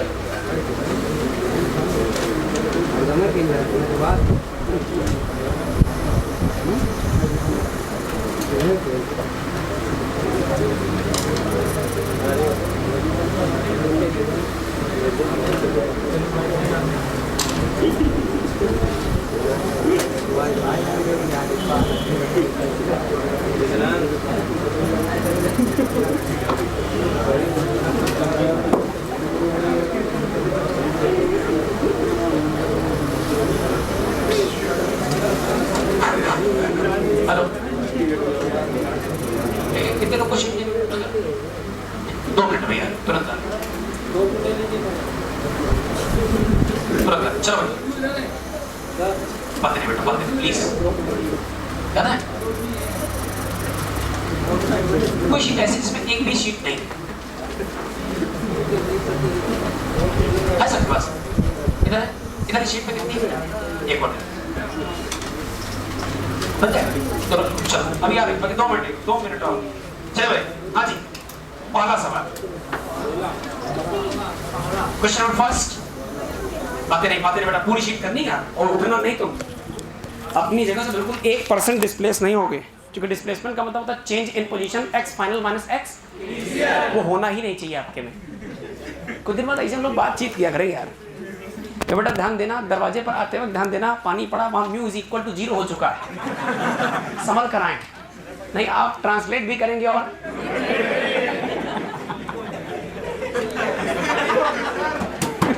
बकवास नहीं यार प्लीज।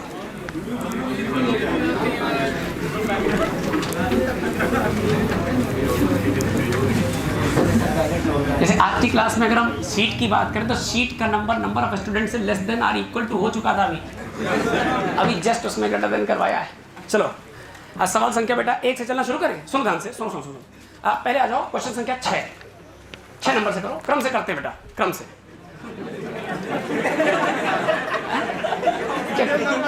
अच्छा अरे नहीं आ रहा है सर, हमने पर्पसली नहीं बोला।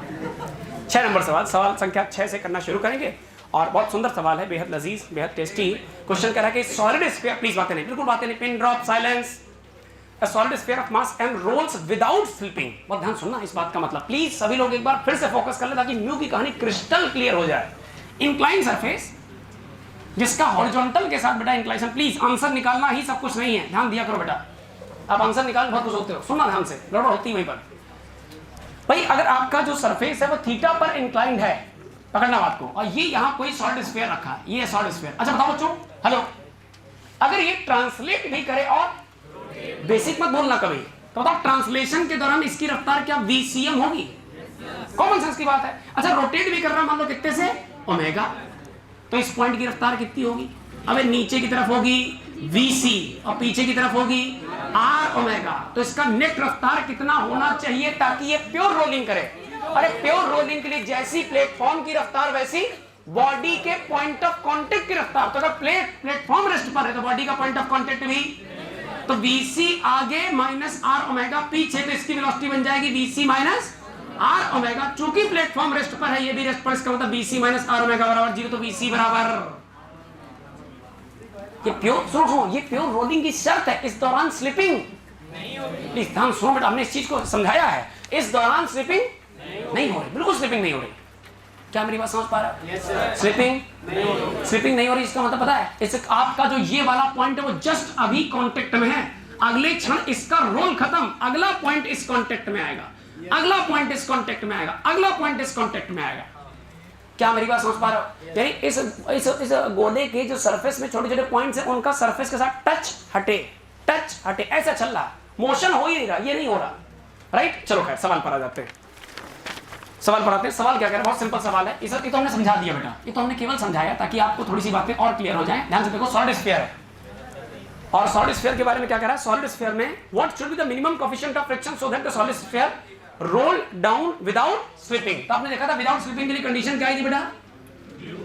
सुनो म्यू का कंडीशन था, mu greater than or equal, तो हमने लगा दिया था गलती से, mu greater than or equal to बेटा tan theta upon 1 plus k square upon r square. अच्छा बताओ बेटा कौन सा शेप है ये? अगर ये सॉलिड स्फीयर है, अगर ये सॉलिड स्फीयर है तो सॉलिड स्फीयर के लिए बोलो बेटा, हाँ सॉलिड स्फीयर का जो moment of inertia that is 2/5 mr square, और इसमें जो mr स्क्वायर का कोएफिशिएंट है दरअसल यही हमारा k square upon r square. तो इसको कट कॉपी पेस्ट किया जाए तो mu must be greater than r equal to tan theta upon 1 plus k square by r square की जगह 2/5, 5 1 के 5 5 2 7/5, तो mu greater than r equal to 5/7 और डब्बे के अंदर tan थीटा, ये शर्त होनी चाहिए। क्या किसी ऑप्शन में ऐसा कहा गया है? अब सुनो ध्यान से, इसमें सुनो,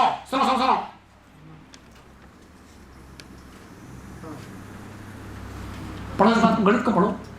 म्यू कम से कम इसके बराबर या इससे बड़ा, तो म्यू मिनिमम कितना हो जाएगा? 5/7 tan of theta. Hello, answer दो इधर, साल में लग गए। बड़े आए।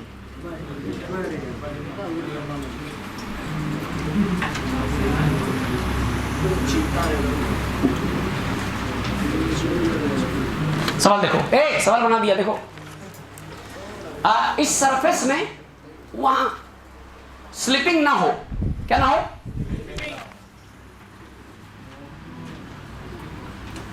उसकी कंडीशन ये कि म्यू कितना होना चाहिए? हाँ जी, कम से कम 5/, तो स्लिपिंग ऐसे म्यू काफी ठीक ठाक है यार। ऐसे समझा करो कि म्यू कम से कम इतना तो होना चाहिए, खुरदरापन कम से कम इतना हो। अच्छा बताओ, कम से कम इतना हो मतलब अगर इससे ज्यादा हो ना, तो देखो क्या इससे नंबर ही बड़ा है? अगर इफ म्यू बराबर 10/7 tan थीटा है, तो बताओ स्लिपिंग होगी कि नहीं होगी? अरे 5/7 पर नहीं हो रही, तो इससे बड़े नंबर तो पक्का नहीं होगी। क्या मेरी बात सोच पा रहे हो? स्लिपिंग होगी? प्योर ट्रांसलेशन होगा कि नहीं होगा? मेरी बात प्लीज सुनना, प्लीज सुनना, फिर सुनो, फिर सुनो, फिर सुनो, सभी लोग सुनो। ये कौन है? म्यू, नाम कोएफिशिएंट ऑफ फ्रिक्शन।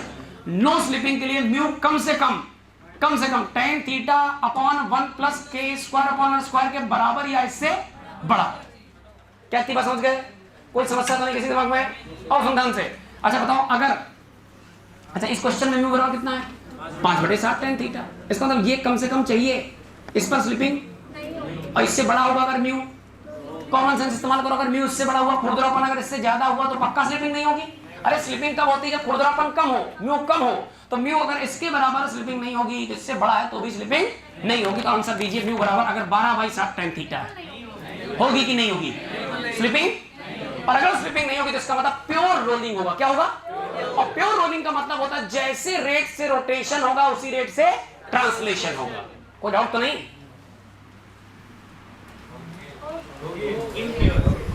केवल इतना बताओ, स्लिपिंग होगी कि नहीं होगी? स्लिपिंग का मतलब क्या? बॉडी तेजी से सरकेगी। सरकेगी मतलब घूमेगी कम, खिसकेगी ज्यादा। बोलो बोलो बोलो भाई। अरे घूमेगी कम, खिसकेगी। कौन ज्यादा हो रहा? ट्रांसलेशन।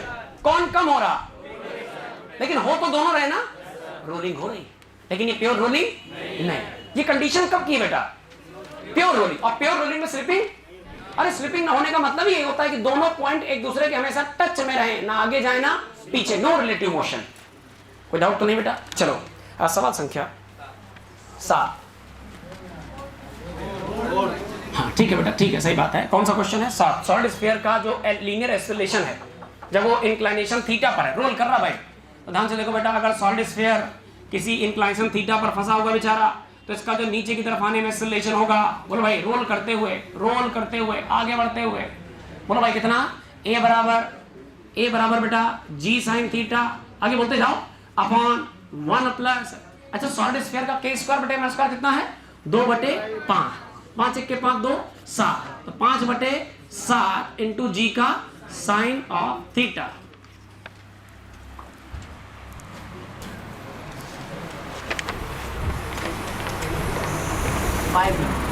पांच नंबर कर लोगे? 4 नंबर करो, 4 नंबर, 5 नहीं 4 नंबर।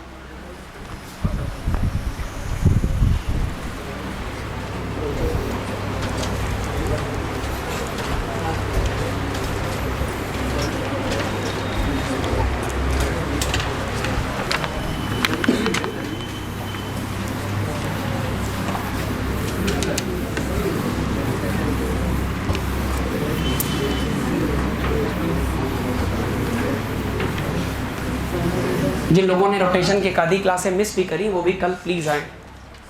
जो घर पे आज बैठ गए उन्हें भी लाओ। वजह क्या है कि कल रोटेशन रिकॉल करके पूरा, कल करीब आखिरी शीट और एक आधा टाइप ऑफ क्वेश्चन बच गया है, उसे हम खत्म करा देंगे। परसों से वेव ऑप्टिक्स स्टार्ट करेंगे।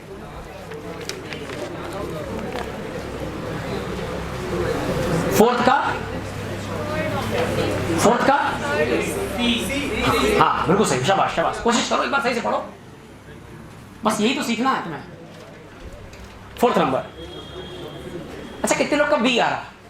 फोर्थ कितने लोग का सी आ रहा? बहुत बढ़िया, बहुत बढ़िया। आइए बेटा 4 नंबर सवाल, सबकी गर्दन अगर बोर्ड की तरफ होगी तो हमें सवाल सॉल्व करने में बेटा थोड़ी सी एनर्जी मिलेगी आपसे। ये इंक्लाइन प्लेन बेटा 4th नंबर, आखिरी डिस्कशन है म्यू का। स्फीयर कैन रोल, पहले 4 नंबर चल रहे हैं, 4 नंबर की 5 नंबर, 4 चल रहा है, 4 चलो 5 नंबर आसान है बेटा। 5 number, A sphere can roll on surface inclined at theta. अब कि जिसका हाथ नहीं उठाना तो हाथ यूजलेस है, यूजलेस हाथ हकीकत मतलब आपकी पूरा कटवा दें। पेशकार जी देखिए अंदर तलवार रखी होगी, निकलवा दीजिए यार प्लीज, सुना करो अच्छे से। ए sphere can roll on a surface inclined at theta if the friction, please बातें नहीं आगे बढ़ो, बातें कर रहे हो। ए फ्रिक्शन म्यू बराबर, इनफैक्ट म्यू ग्रेटर देन 2/7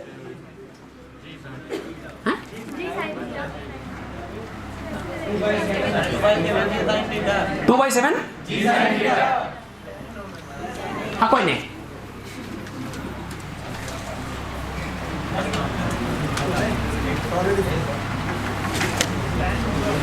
नहीं यार ये जी साइन थीटा गलत लिख गया बेटा, एक्चुअली 2/7 tan थीटा हो गया, 2/7 सही कर लो उसको, कोई बात नहीं। अरे म्यू tan थीटा के टर्म्स में आता है ना, so mu is equal to mu greater than 2/7 tan theta, right. ये किसकी बात हो रही बेटा? नहीं, a sphere can roll on a surface inclined at angle theta if coefficient of friction इतना है तो। now suppose friction इतना हो जाता है तो क्या होगा? सुनो ध्यान से, यहाँ स्फीयर है और मैं आपको हिंट कर दूं बेटा कि जो स्फीयर है आप इसे कृपया कैसा मान लें, कैसा मान लो बेटा? सॉलिड स्फीयर मान लो। बातें नहीं, बातें नहीं, बातें नहीं। सबसे पहले जिस शेप का डिस्कशन चल रहा हो उसका आई सोचो, तो सॉलिड स्फीयर का आई बोलो बेटा कितना? आप बोलते नहीं इसलिए आप सोचते हो 2/5 mr²। mr² के बगल का नंबर क्या है? k²/r²। क्या म्यू डिसाइड कर सकते हो? यानी मैं तुमसे कहूं कि व्हाट इज द शर्त ऑफ प्योर रोलिंग, पूरी बात सुनना क्रम से, मैं क्रम से अरेंज कर रहा हूं ताकि तुम्हारे दिमाग में रटा रहे। What is the condition of pure rolling? आपने कहा सर प्योर रोलिंग की शर्त होती है, बोलो भाई, v सेंटर ऑफ मास बराबर r ओमेगा, और ऐसा होने का मतलब है हर पॉइंट कांटेक्ट में आकर हट जाएगा, चलेगा नहीं, और नहीं चलेगा मतलब उसका वेलोसिटी कितना? 0। और सुनो, प्योर रोलिंग की एक और कंडीशन होती है कि बॉडी पर कंट्रोल्ड मोशन हो, यानी फ्रिक्शन का फोर्स हमेशा बड़ा या बराबर हो बॉडी के ड्राइविंग फोर्स से। ड्राइविंग फोर्स का मतलब ma से। यही से कंडीशन निकल करके आई थी बेटा कि म्यू बड़ा होना चाहिए, बराबर होना चाहिए किसके? tan of theta upon 1 + k²/r²। तो यही से हम शर्त लिखने जा रहे हैं, निकालने जा रहे हैं बेटा। तो इसका म्यू जो चाहिए प्योर रोलिंग, अगर प्योर रोलिंग है तो उसके लिए म्यू चाहिए, म्यू बराबर बोलो बेटा tan थीटा अपॉन, नीचे बोलो बेटा 1 + स्फीयर के लिए k²/r² कितना? 2/5। आई थिंक 5 1 के 5 5 2 7, सो इट्स 5/7। हाँ जी, tan थीटा। अच्छा इसमें 2/5 दिया कि 2/7 दिया? चलो कोई बात नहीं, कोई बात नहीं, कोई बात नहीं, वो हमारी शर्त ने लिख ली। अच्छा सुनो, क्वेश्चन क्या कह रहा है? क्वेश्चन से पकड़ो, नहीं कोई बात नहीं। क्वेश्चन क्या कह रहा है? क्वेश्चन खाली आपसे इतना कह रहा है, क्वेश्चन कह रहा है कि अगर म्यू, पकड़ो ध्यान से, कह रहा अगर म्यू इससे बड़ा है तो प्योर रोलिंग होगी। क्या होगी? अगर इससे छोटा होगा तो ऐसे केस में क्या प्योर रोलिंग होगी या मामला गड़बड़ होगा? और मामला गड़बड़ होने का मतलब रोलिंग प्योर तो नहीं होगी, और रोलिंग प्योर नहीं होगी इसका मतलब रोलिंग होगी, नो डाउट रोलिंग होगी, लेकिन प्योर रोलिंग ना होने का मतलब होता है कि शर्तें पूरी नहीं हो रही। ठीक, तो क्वेश्चन कह रहा कि mu greater than 2/7 tan theta पर हो रही है प्योर रोलिंग।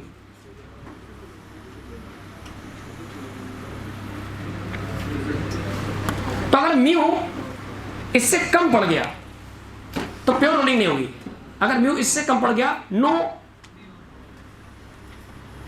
Pure rolling. ए सुनो, हर सेंटेंस लगभग एक जैसा चल रहा है। म्यू अगर इससे कम पड़ गया तो नो प्योर रोलिंग तो है ना, बोलो भाई रोलिंग तो है ना। इसका तो क्या क्या हो रहा है? अभी भी दोनों चीजें हो रही है, ट्रांसलेशन भी और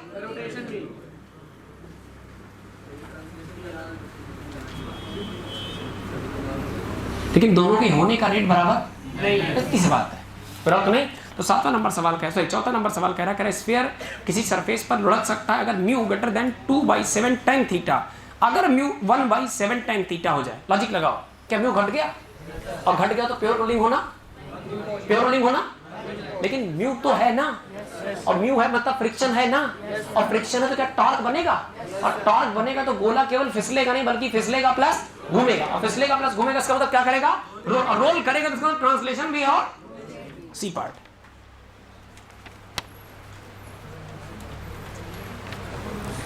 यार सुनो, इसके हर एक पार्ट बहुत सुंदर सवाल है, हकीकत बता रहे हैं अपनी कसम, तो मजेदार सवाल है, टेस्टी सवाल है, पढ़ो जरा, इसका हर पार्ट पढ़ो, इसके हर पार्ट को पढ़िए, ये नोट करने चक्कर में पढ़ो, सुनो ध्यान से। अच्छा जवाब देना, पहले बताओ म्यू कम है कि ज्यादा? आंसर तो म्यू कम पड़ गया, क्या क्या फ्रिक्शन कम पड़ गया? प्योर रोलिंग कराने के लिए यानी टॉर्क बढ़िया डेवलप करने के लिए फ्रिक्शन कम पड़ गया, फ्रिक्शन कम पड़ गया तो ये जो स्फीयर है वो सरक सरक के आगे बढ़ रहा है, यानी सरक प्लस रोल दोनों कर रहा है, दोनों काम कर रहा है। अच्छा पहला काम, क्या रेस्ट पे रहेगा? अरे रेस्ट पे तो नहीं रहेगा, बोलो भाई, ब्लॉक तो इंक्लाइन प्लेन पर है। अरे म्यू बराबर 2 या mu greater than 2/7 tan theta पे अगर रोल कर रहा था यानी चल रहा था तो फ्रिक्शन कम करोगे तो और तेज चलेगा, रेस्ट पे नहीं रहेगा, पहला पार्ट गलत। दूसरा देखो, it will make pure translation, बोलो भाई, अरे प्योर ट्रांसलेशन नहीं करेगा क्योंकि इसमें फ्रिक्शन है, और फ्रिक्शन है तो टॉर्क बनेगा, टॉर्क बनेगा, रोटेशन होगा, रोटेशन प्लस ट्रांसलेशन बराबर रोलिंग, तो प्योर रोटेशन नहीं करेगा। तीसरा पार्ट बिल्कुल सही है, ट्रांसलेट भी करेगा, और अरे ट्रांसलेट किसकी वजह से करेगा? अबे ट्रांसलेट क्यों करेगा? जी का साइन थीटा, और रोटेट किसकी वजह से करेगा? फ्रिक्शन के टॉर्क की वजह से। Next last part, angular momentum conserve रहेगा कि नहीं रहेगा? ओए भूल ही गए हो बच्चों, याद करो कल पढ़ा था हम लोगों ने कि एंगुलर मोमेंटम तब, सुनो, लीनियर मोमेंटम कब कंजर्व रहता है? जब नेट एक्सटर्नल फोर्स जीरो, यानी हम कहते हैं किसी सिस्टम पर अगर नेट फोर्स नहीं लग रहा तो उसके मोमेंटम में कोई चेंज, तो किसी सिस्टम में अगर नेट टॉर्क नहीं लग रहा तो उसके एंगुलर मोमेंटम में कोई चेंज, यानी एंगुलर मोमेंटम में चेंज कब नहीं होगा? जब सिस्टम पर कोई एक्सटर्नल टॉर्क, जवाब नहीं आ रहा, एंगुलर मोमेंटम में चेंज कब नहीं होगा? जब कोई एक्सटर्नल टॉर्क काम, लेकिन यहाँ फ्रिक्शन है, भले कम है ज्यादा, फ्रिक्शन एक एक्सटर्नल टॉर्क बनाएगा, अगर फ्रिक्शन एक्सटर्नल टॉर्क बनाएगा तो एक्सटर्नल टॉर्क की प्रेजेंस में मोमेंटम कंजर्व रहेगा कि चेंज होता रहेगा? शाबाश, लास्ट पार्ट गलत है, इसलिए हमने सारे पार्ट डिस्कस किए। क्या छोड़ दिया जाए बेटा? अब सारे पॉइंट आप खुद से डिस्कस करोगे, कल लास्ट क्लाइमेक्स है, फटाफट रिवाइज करेंगे सारी बातें।